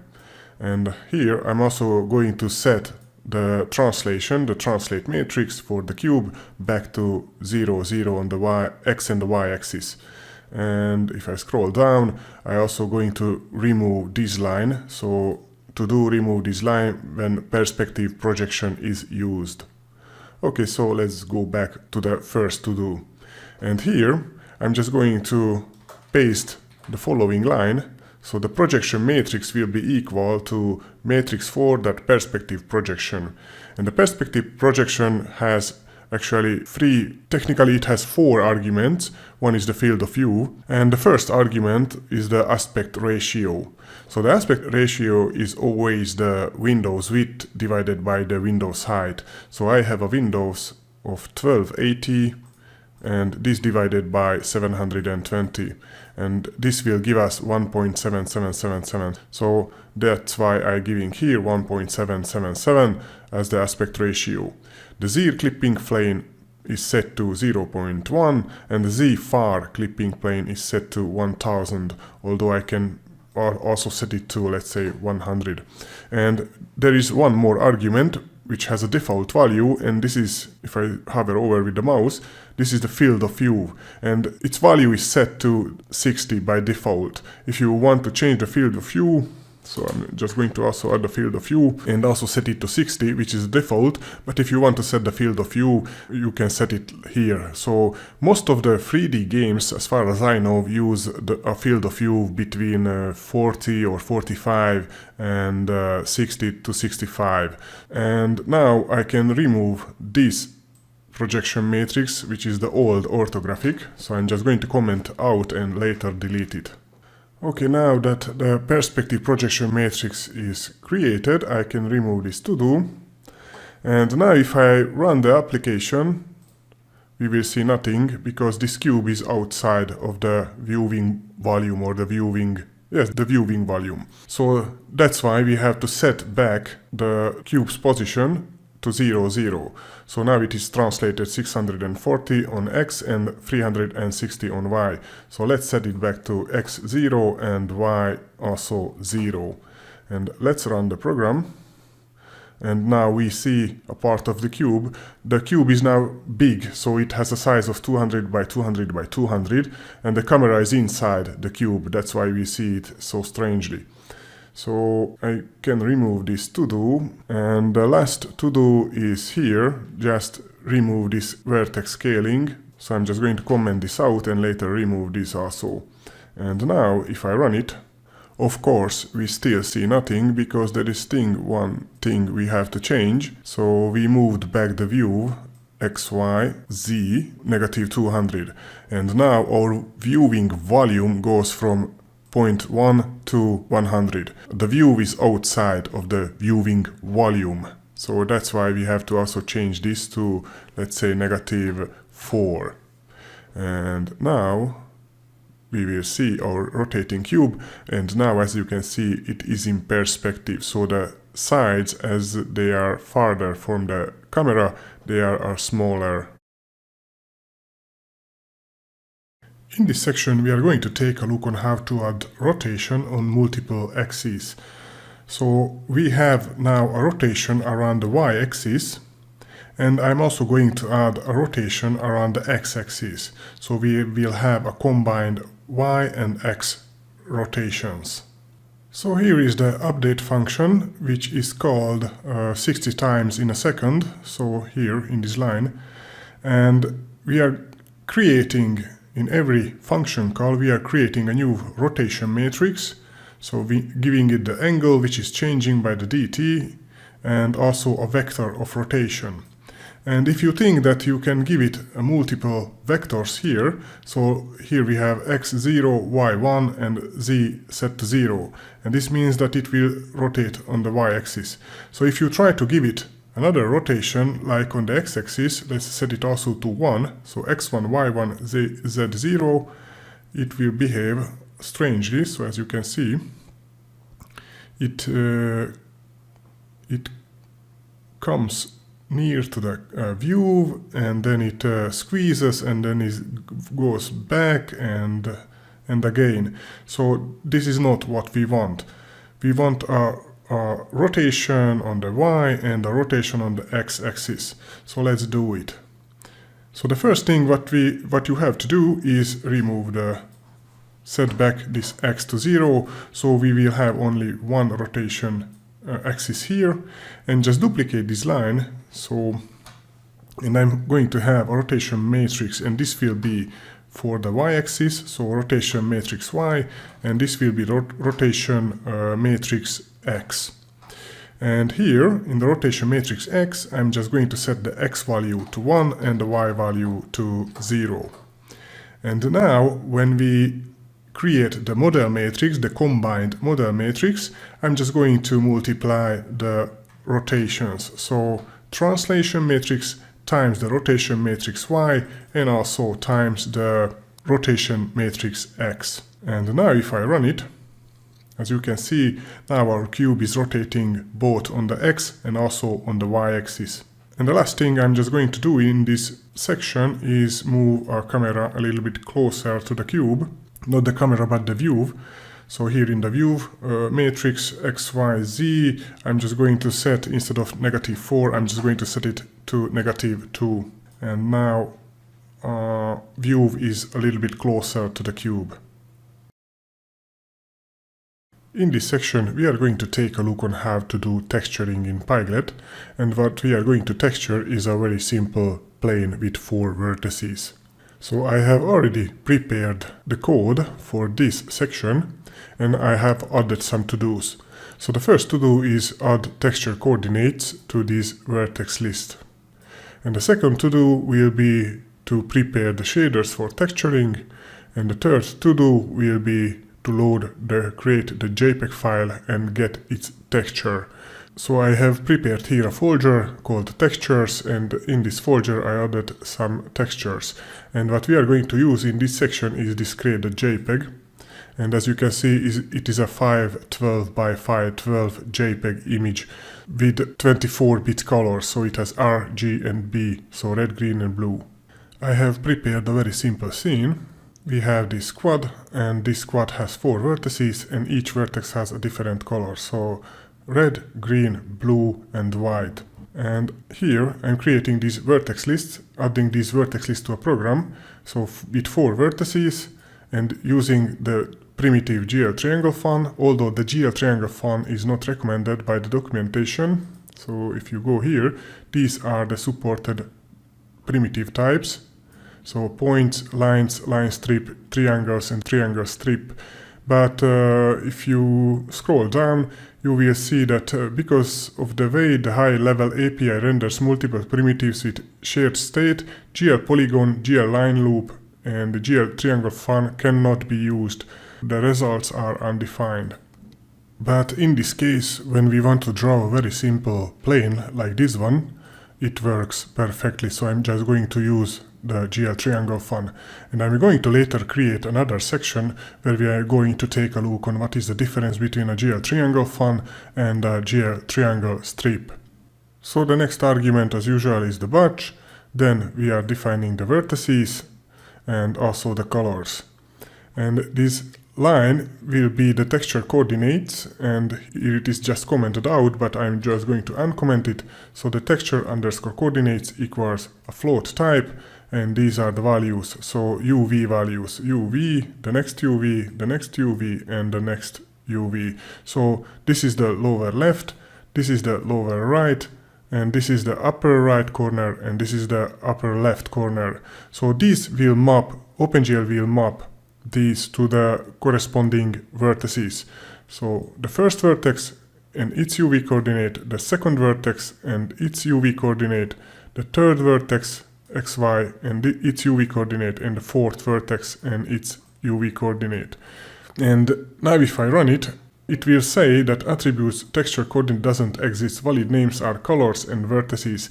And this is because we have to also prepare the shader to accept these texture coordinates.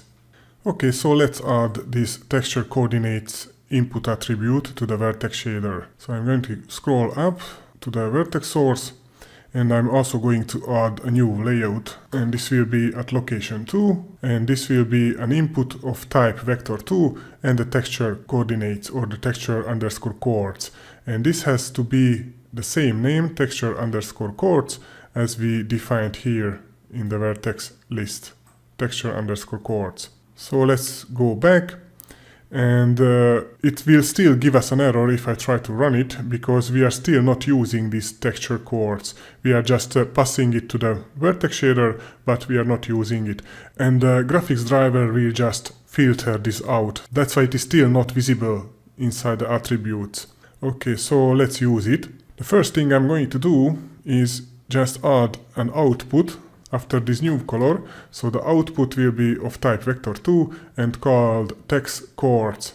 Here I called it texture underscore coords. Here I'm calling it text coords. And here in the main function, after we setting the new color equals to color, I'm just also going to set the text coords, which is this output vector, to the texture underscore coords, which is this input vector. And this will ensure that these values are passed to the next stage of the pipeline, so from the vertex shader to the fragment shader. So we have passing it here, we also have to accept it in the fragment source. So I'm just going to add a new input of type vector2 and called text coords, and it has to have the same name as here, so text coords and text coords. And what we have to also do is just create a so-called uniform of type sampler2D, and I'm just going to call it samp texture or sampler texture, and this will actually sample the texture what we are going to load soon.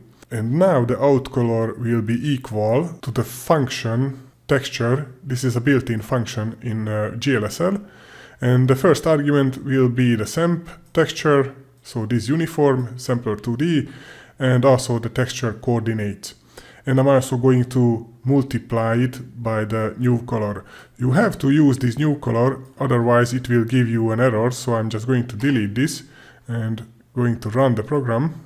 And now it is saying that the attribute colors doesn't exist. Valid names are texture coords and vertices. So if you are not using, as I showed you already, if you are not using any of these, let's say the colors or the texture coordinates, it will give you an error because the graphics driver will filter any unused vertex attribute or uniforms out. So that's why I'm just going to, here in the fragment shader, I'm just going to multiply this texture by the new color.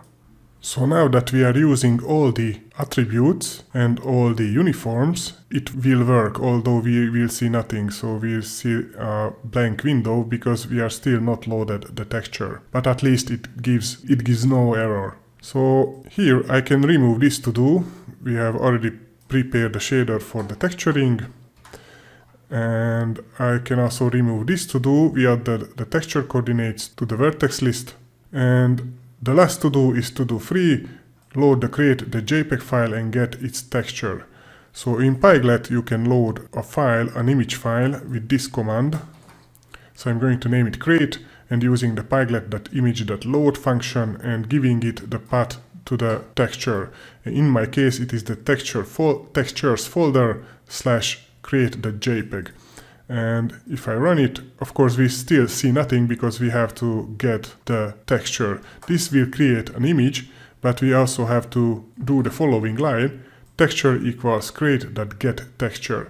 And now if I run it, we see this create.jpg, and also it is blended with these red, green, blue and alpha. So let's go back. Here in the fragment shader, When we setting the out color to texture function, SEM texture and texture codes, we also multiplying it by this new color. So that's why it is colored like this. So red, green, blue and white. I have added here some optional settings, and I'm just going to quickly show you and copy and paste some code what you can also set. So you can bind the texture, although when we call this function on line 81, create.get texture, under the hood it probably binds the texture. That's why it is already visible on the plane.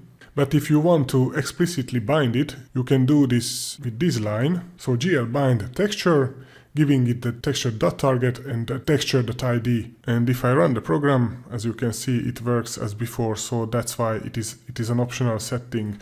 I'm just going to comment it out. And you can also set the texture wrapping and the texture filtering using the GL text parameter I, giving it the GL texture 2D, the GL texture wrap S, and the GL repeat.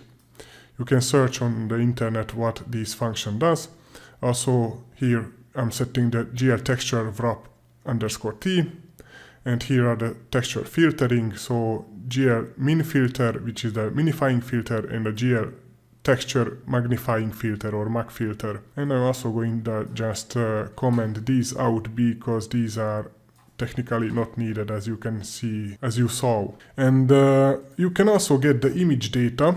Image data equals create, so the image create.get data, and we have here a JPEG image which has RGB values. So I'm giving here RGB and create.width times 3, and this is the pitch of the image, so how many pixel values you have in a row. So create that width and times 3 because this is an RGB. In a case of an RGBA, which has transparency, you will give it create that width times 4. And about the transparency, I'm just going to talk in the next section. And if you want to set the GL text image 2D, you can do it like this. So GL text image 2D, giving it the GL texture 2D, GL RGB, giving it the create.width, the create.height, also GL RGB, it is a GL unsigned bind, and giving it the image underscore data. But as I already told you, these settings are optional, so I'm just going to leave it here, but I'm just going to also comment these lines out. And the last information in this section is if you want to list these attributes, the vertices, colors and the texture codes, if you want to see what attributes are in this vertex list, you can do this with this for loop. So for attribute in program.attributes.items, and this will return a dictionary, you can print out the attribute. And if I run it, close the window, you will see that we specified colors, texture coordinates and vertices, and here are also the types, the size, the location, so the layout location in the vertex shader, and also the count. Let's say the colors is an RGBA, so it has 4 values. Format is float because we have normalized it here with the BN bytes normalized. The texture coordinates, the location, layout location is 2. It has 2 values, so UV or ST values. The format is float, and the vertices location, layout location is 0. 2 values for each vertex, so XY, and the format is float. In this section, we are going to take a look on how to texture with transparent images. So what the image I'm just going to use is this cat.png. And as you can see, it is a 512 by 512 PNG image, and it is a 32-bit color, so it has red, green, blue and alpha values, so a transparency value. Okay, so go to the code, and here I'm loading the create.jpg file, and I'm just going to rename this to cat, and also here rename it to cat.png. Okay, so also get the texture using the cat.getTexture. And let's try to run it, and we see a cat. Although this is still not transparent, I'm just going to change the background color so that you will see that it still has a black square, a black background. And to change the background color for the window, you can call the GL clear color function after setting the Windows location, I'm just going to call the GL clear color, and this will set the clear color value for the background. So 0.2 R, 0.3 G, 0.2 B, so RGB, and this is the alpha. And if I run this, you see that indeed it is still not transparent. We see the image background as black. So if you want to enable transparency, first you have to call the GL enable GL blend, which is a OpenGL constant, and also set the GL blend func to GL source alpha and GL1 minus source alpha, and these are all OpenGL constants, and of course these are all OpenGL functions. And now if I run it, now as you can see, our square is transparent, so we don't see that black background. And one more thing I'm just going to do is just remove this coloring. So as you can see, we are still applying this color blending here in the fragment shader. And for this I have to remove this line, so the layout location at 1. And I'm just going to set the texture coordinates to layout location 1. Here I'm just going to remove this output vector new color. We don't need this. We need this. This can be removed. And also in the fragment source we can remove this new color. And here the out color will be equal to texture. And we are going to remove this times new color. And now if I run it, of course we still getting this attribute colors doesn't exist, texture chords and vertices, because we have to remove the colors. At least for now I'm just going to comment it out and later remove, so this colors attributes. And now if I run it, we see our cat, and without that color blending and with transparent background. And also if you are using a PNG image with 4 color values, so red, green, blue and alpha, you can get the image data like this. So cut.get image data RGBA, so red, green, blue, alpha, and now we should add the second argument as cut.width times 4, because we have 4 values for each color. So this is used when we have transparency in the image. And here in the GL text image 2D function, now you are setting it to GL RGBA here, GL RGBA here, and also giving it the raw image data here. In this section, we are going to take a look on how to properly texture a 3D cube. I'm said properly because there is an improper way, and I'm just going to show you how the improper way looks like. So as you can see, the front and the back faces are okay, but on the side faces, the textures are stretched. And the problem with this cube is that we don't have enough vertices and texture coordinates to properly texture this cube. I'm just going to quickly show you what is the situation now. So here in Blender I have this cube, and this cube has connected vertices. So if I try to move one face, as you can see, it is connected to other faces and other vertices. So let's try to move this one, and this is connected. So in our scene we have now this situation. We have 8 vertices, and all these 8 vertices are connected. So we have no duplicate vertices. And I already prepared here another cube where I just move the faces a little bit out. And what we are going to do is just replicate this scene. So we will have 6 separate faces. Each face will have 4 vertices. So at the end we will have 24 vertices. And this is unfortunately needed if you want to properly texture a 3D cube. And this will also mean that here in the corners, so if I'm going to select these 3, here in the corners we will have duplicate vertices. So these 3 and also these 3 and all the other in the other corners we will have 3 vertices in the same place. Okay, I'm back to PyCharm, and this is the scene what we are going to improve with more vertices. And of course don't forget to enable the depth testing, because without this line the cube will look something like this. Okay, so nothing is changing in the vertex source, and also nothing is changing in the fragment shader source. So if I scroll down, the only thing which we will change is the number of vertices and the number of texture coordinates. So here I added a command: we need at least 8 vertices to create a cube. So that's what we have now. And here I added another vertex list. We need at least 24 vertices to properly texture a cube.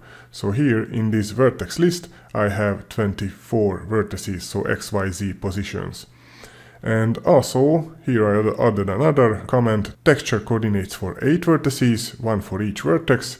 This is not proper, and 24 texture coordinates for 24 vertices, 1 for each vertex. So this is the proper way, and the texture coordinates UV values and 24 UV values. And I'm also changed the indices because now we have more vertices to draw. So indices to connect 24 vertices to form a cube.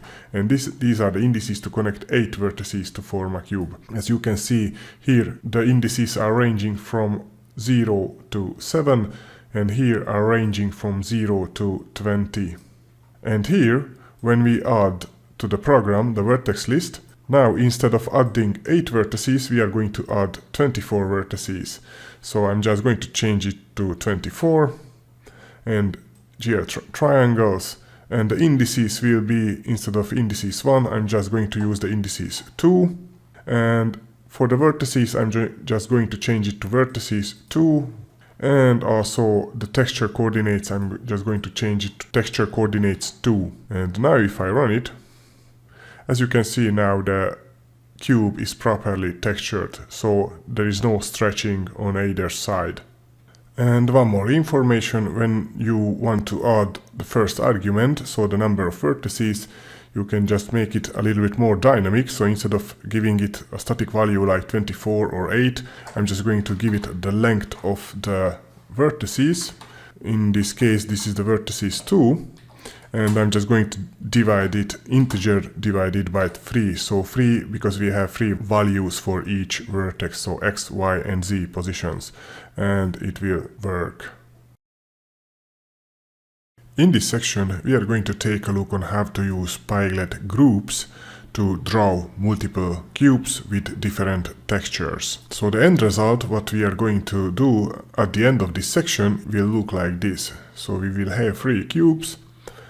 One with this crate texture, the second cube will have this metal texture, and the third cube will have this brick texture. And the first cube rotates around the x-axis, the second cube will rotate around the y-axis, and the third cube will rotate around the z-axis. If you want to learn more about Pyglet groups, just go to the documentation, and under the shaders and rendering, under that there is the budge rendering, and under that is the setting the OpenGL state. So here is the budge rendering, and if you scroll down, here is the setting the OpenGL state. And OpenGL is a big state machine. So you have one state for rendering one cube, and then the second state for rendering the second cube, and so on. So one state could be, let's say, a translation and a rotation and a texture for the first cube, and the second state would be the translation, rotation, and texture for the second cube, and so on. So here is documentation, and here you can read about how you can use groups to set the states and also to unset the states. Okay, I'm back to PyCharm, and I'm just going to guide you through the code I have written for this section. So here on line 10 I created a class called custom group, and this inherits from Pyglet.graphics.group class. And the first thing is we are creating init method, and I'm just adding here 4 parameters. The first is the texture, which is of type Pyglet image texture. The second parameter is the shader program, which is of type shader program, and also the third parameter, which is a translation matrix, which is of type matrix 4, and a rotation or the rotation vector, which is of type vector 3. And these will be the arguments when we are going to instantiate a custom group object. We should also call the parent classes init method, so the Pyglet.graphics.group classes init method, so super.init. And here I'm just going to initialize some properties, so the cell.texture, the cell.program, the translation matrix, and the rotation vector.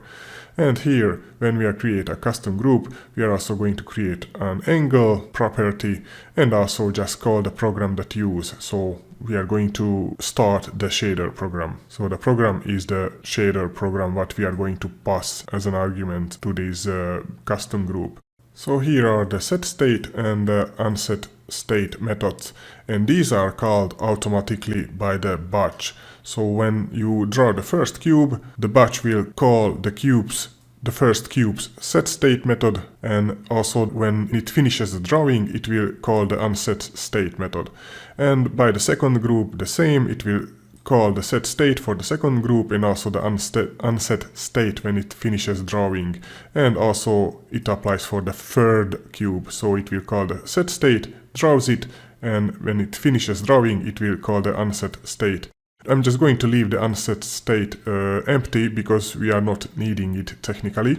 And here are two other methods, the EQ method and also the hash method. The EQ method is only needed when you have a parent group, so you can also just, I'm just going to also comment this out because in this case it is not needed, we don't have a parent group, but this hash __ hash method, this magic Python method is needed.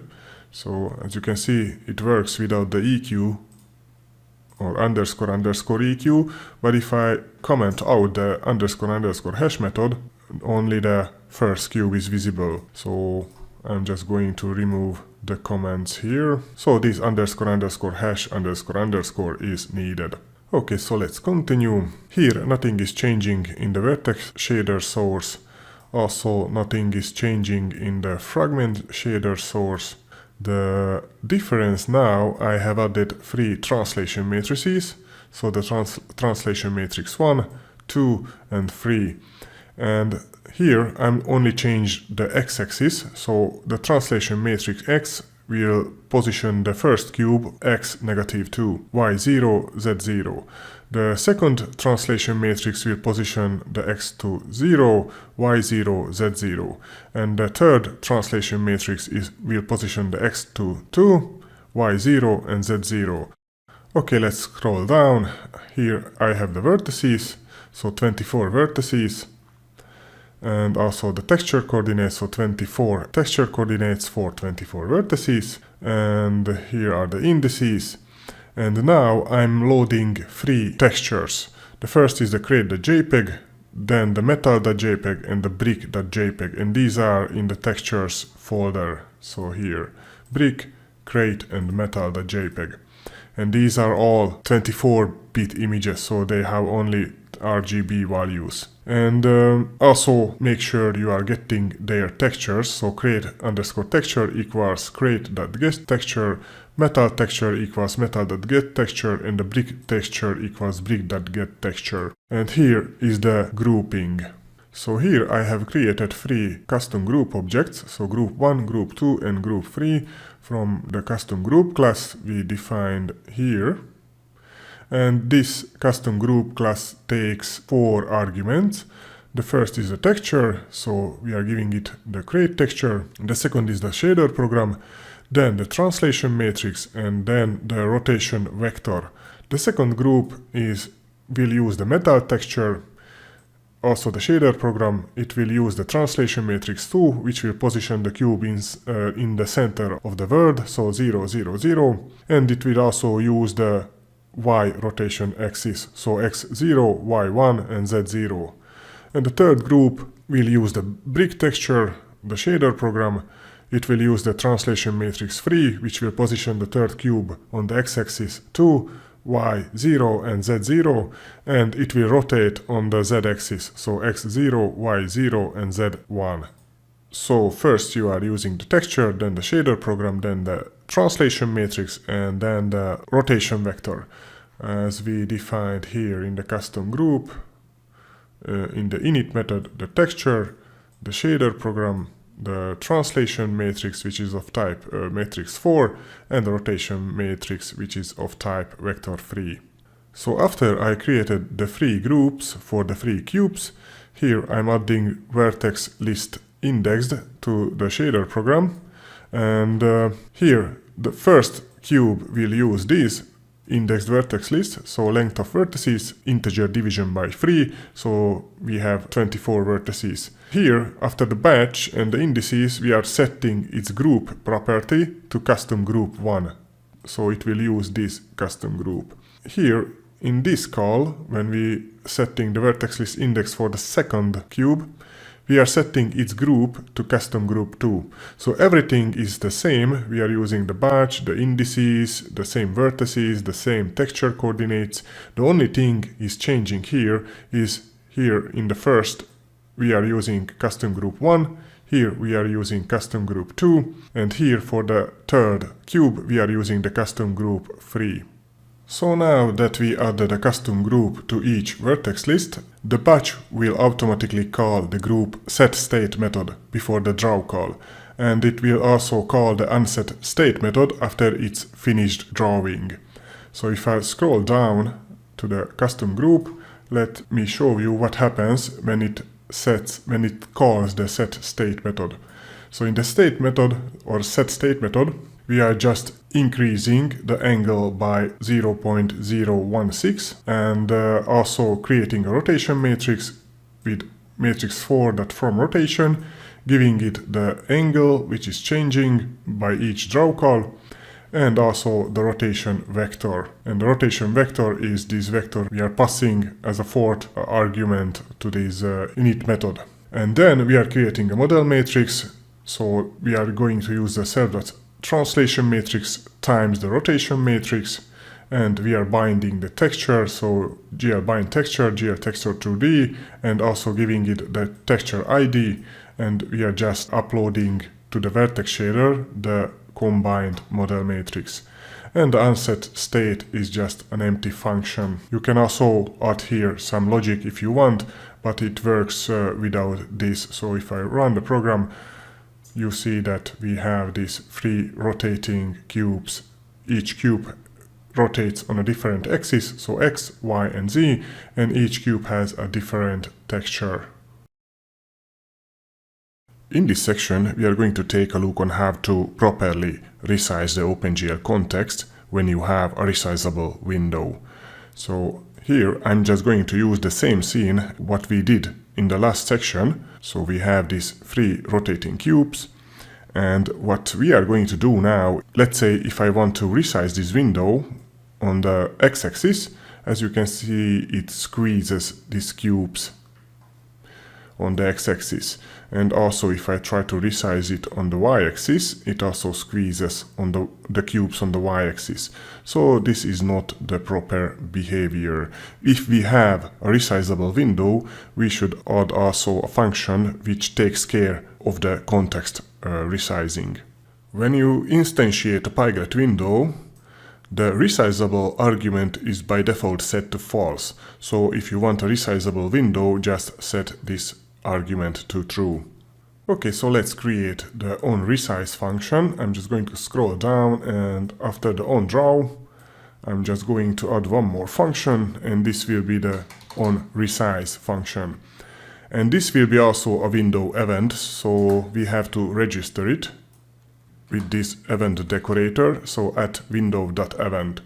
And now that we added this event decorator, the onResize function will be called automatically when we resize the window. And it takes 2 arguments, the width of the window, which is an integer, and the height of the window, which is also an integer. So let me just print out the width and also the height. So if I run the program, at the start of the program, it automatically calls this onResize function, and it prints the size of the window, which is 1280 by 720. And also, if I now resize the window, this event will be called automatically. Just let me show you. So as you can see, it prints out the new size. Okay, the first thing in this function I'm going to do is just remove this print and call the GLViewPort function, and this takes 4 arguments: the left side of the window, then the bottom of the window, its width and its height. And also we can do this by calling the GLViewPort function, but there is 2 more ways to actually do this, and I'm just going to copy these as comments. So you can set the viewport also like this: window.viewport equals 0, 0 width and height, so it's the same arguments. Or window.viewport equals 0, 0 and star window.get frame buffer size. So there is these 3 ways. I'm doing it this way using the GL viewport function because later if you are going to another, let's say, framework or library, like, I don't know, LWJGL, you would probably use the OpenGL function, so the GL viewport function. If you wanna know more about the GL viewport function, just search it on the internet, so GL viewport, and here in the Chronos registry, let's say, it says that it specifies the width and the height of the viewport. When a GL context is first attached to a window, width and height are set to the dimensions of that window. And also, if I run it, now the viewport is set, but still, of course, the cubes are squeezed, because we have to also recalculate the projection matrix. So I'm just going to paste here a few lines, and the first will be just recalculate the perspective projection matrix. So the new projection matrix will be equal to matrix for the perspective projection, and the new aspect ratio will be the new width divided by the new height. And the Z clipping plane, the Z far clipping plane, and the field of view are the same. So we should also create a new view projection matrix. So VP equals projection matrix times the view matrix. And the view matrix is outside of this function because it is not changing. So it is still stays the same. And also upload the new view projection matrix to the VP uniform into the vertex shader. So program at key VP equals the view projection.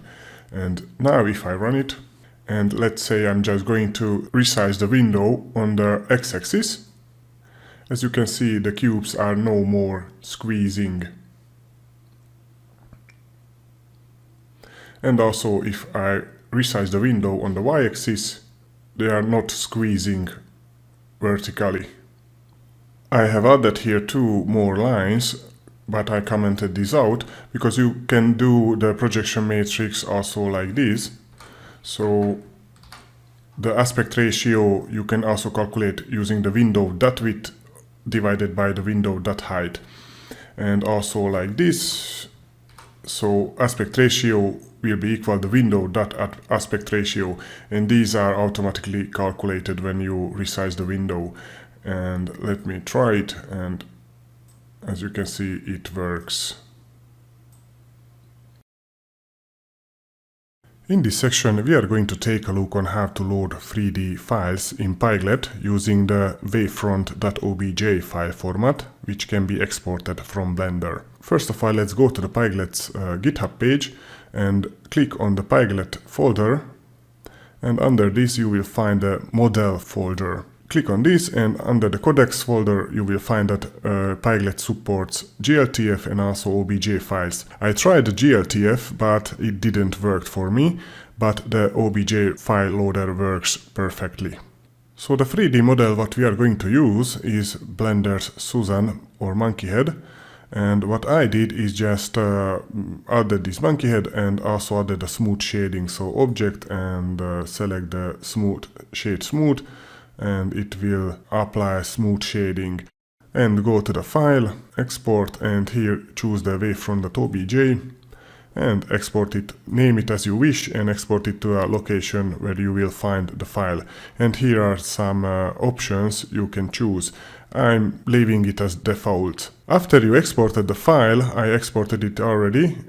I created this folder called models, and here in this folder I exported the monkey_smooth.obj, and it also exports a material file, so monkey_smooth.mtl. So this is the file what we are going to load in this section. And also prepared here a scene, so if I run it, it is just an empty window. So what I have added here is some to-dos. So load the monkey.smooth.obj file here, and also we are going to set the monkey's model matrix here in this update function. And let me scroll up. So as you can see, I absolutely simplified the code. I removed all the shaders because now we are going to use the default shaders. So, and if you want to set the default shaders, you can use it like this. So if you want to set, let's say, the view matrix, you can set it like this. So window.view equals the matrix 4.from translation. And I'm just going to put the view back on the z-axis -4. So x0, y0, z -4. And here I'm creating a translation matrix for the monkey head. And this will put the monkey head in the center of the world. So x, y, and z set to 0. Here creating a batch. And in the onResize function, I'm calling the GL viewport and also now setting the window.projection to matrix 4.perspective projection, giving it the window.aspect ratio, the z near, the z far, and the field of view. And here also we should return the Pyglet.event handler because without this the monkey won't be visible. I'm just going to show you it later. And here in the update function, I'm added this global angle which starts at 0, and in each call, this angle will be increased by the delta time, so dt, which is about 1/60. And here I'm creating a rotation matrix on the y-axis, so matrix 4.from rotation, giving it the angle and also the rotation vector, which is 0, 1, 0, so x, y, z. Okay, so let's start with the loading. And here we can load a 3D file, an OBJ file, with this command. Pyglet.model.load, giving it the path, so it is in the models folder. It is called monkey_smooth.obj, and we are also going to add it to the batch. And here, now if I run it, our monkey is visible. And one more thing, here in the onResize, in the previous section when we used the onResize function, we didn't return anything, but now that we are loading this model, and if I comment out this line, so the return Pyglet.event handler, as you can see the monkey is not visible, so that's why we have to return the Pyglet.event handler so that it becomes visible. And at the end of this section we are just going to set the monkey's model matrix so that the monkey will rotate on the y-axis.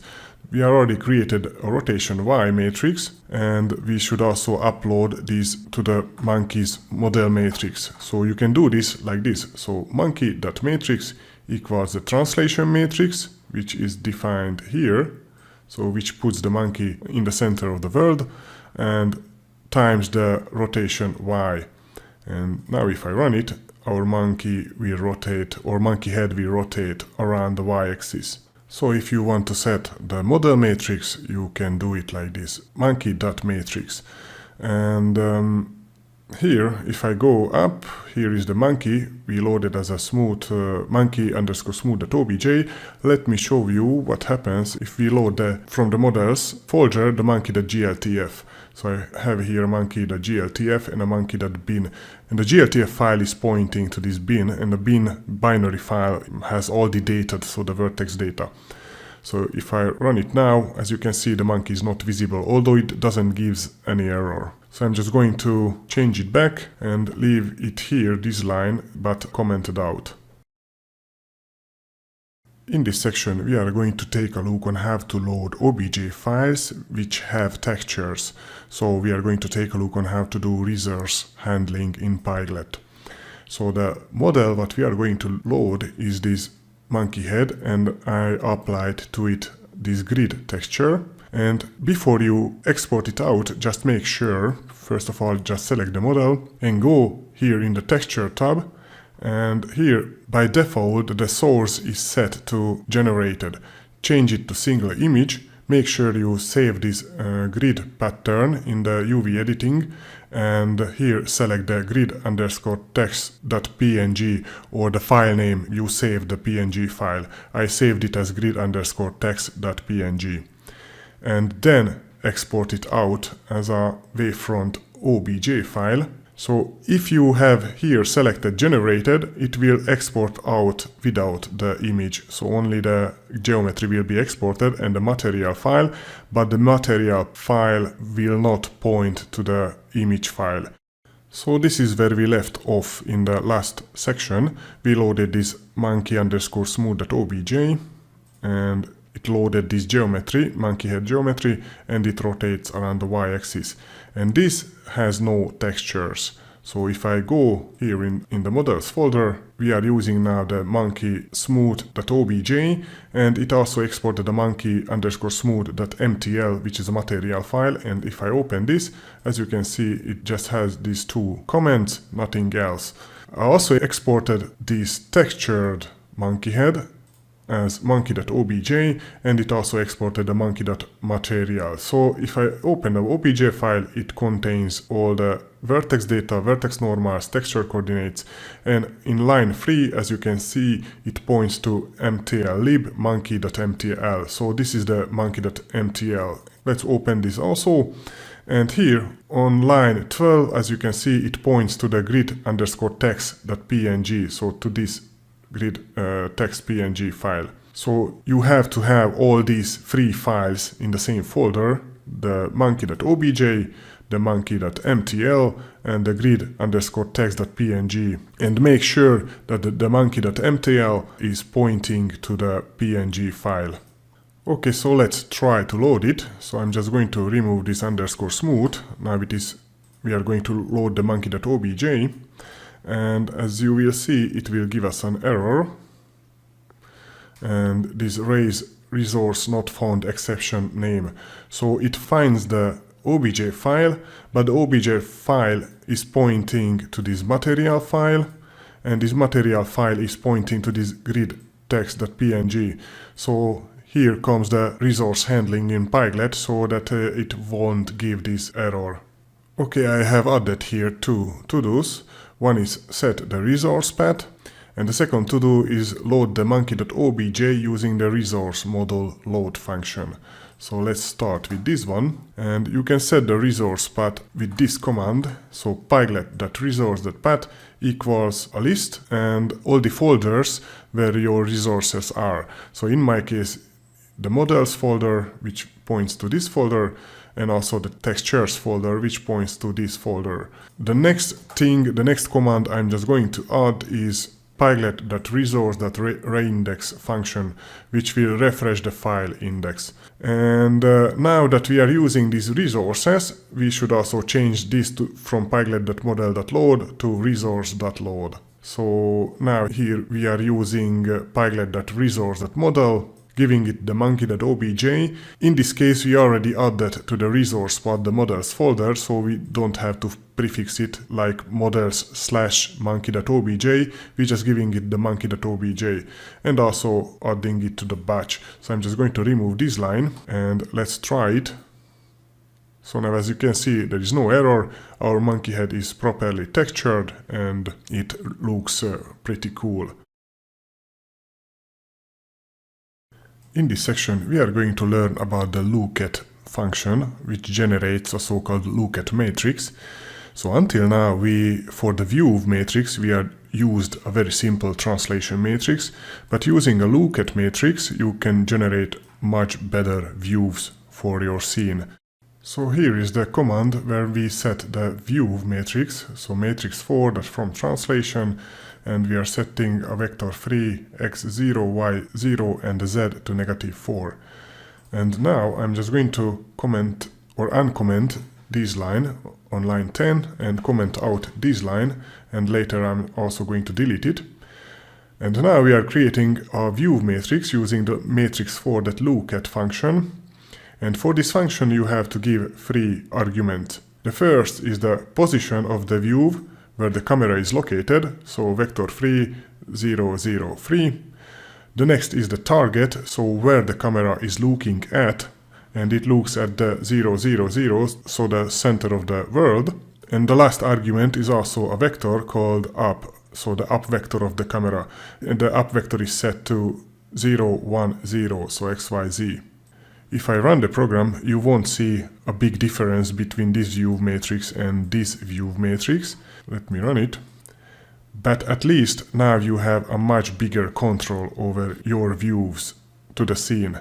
So here, let's say if I want to elevate the camera, this is the camera's position. I can set the y to, let's say, 2. and the target is still 0, 0, 0, so it looks down on the monkey, which is also in the 0, 0, 0 position. And now I can see, let's say, the monkey from this angle. So let me also show you quickly something in Blender. So I have this scene, and now what we created in Pyglet is that we move the camera a little back, so we position the camera on the z-axis free.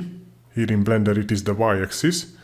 So we position the camera back a little bit and also moved a camera up a little bit. So here we are moving on the y-axis 2 units up, and also we rotated the camera towards the monkey. So the camera, if I go to the camera's view, the camera is looking at the monkey. So here is the target to vector 3, x, y, z, 0, 0, 0.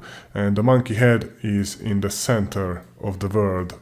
So where the x and the y and the z-axis are crossing each other. And the last argument to this lookAt function is the up vector of the camera. So x0, y1 and z0.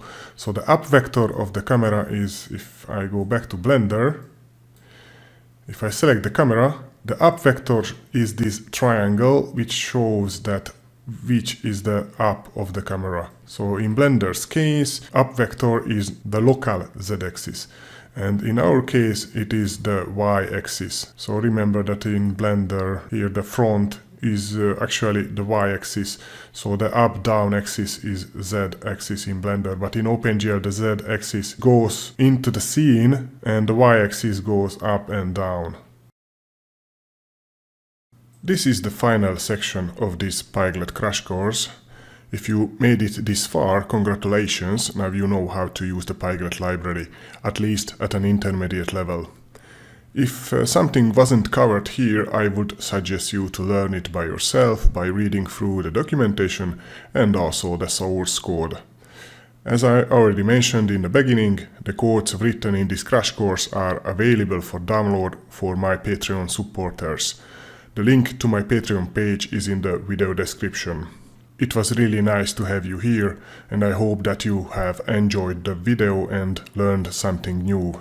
Of course, thank you for watching, and I wish you a pleasant remaining of this year, and I hope to see you again in the next video.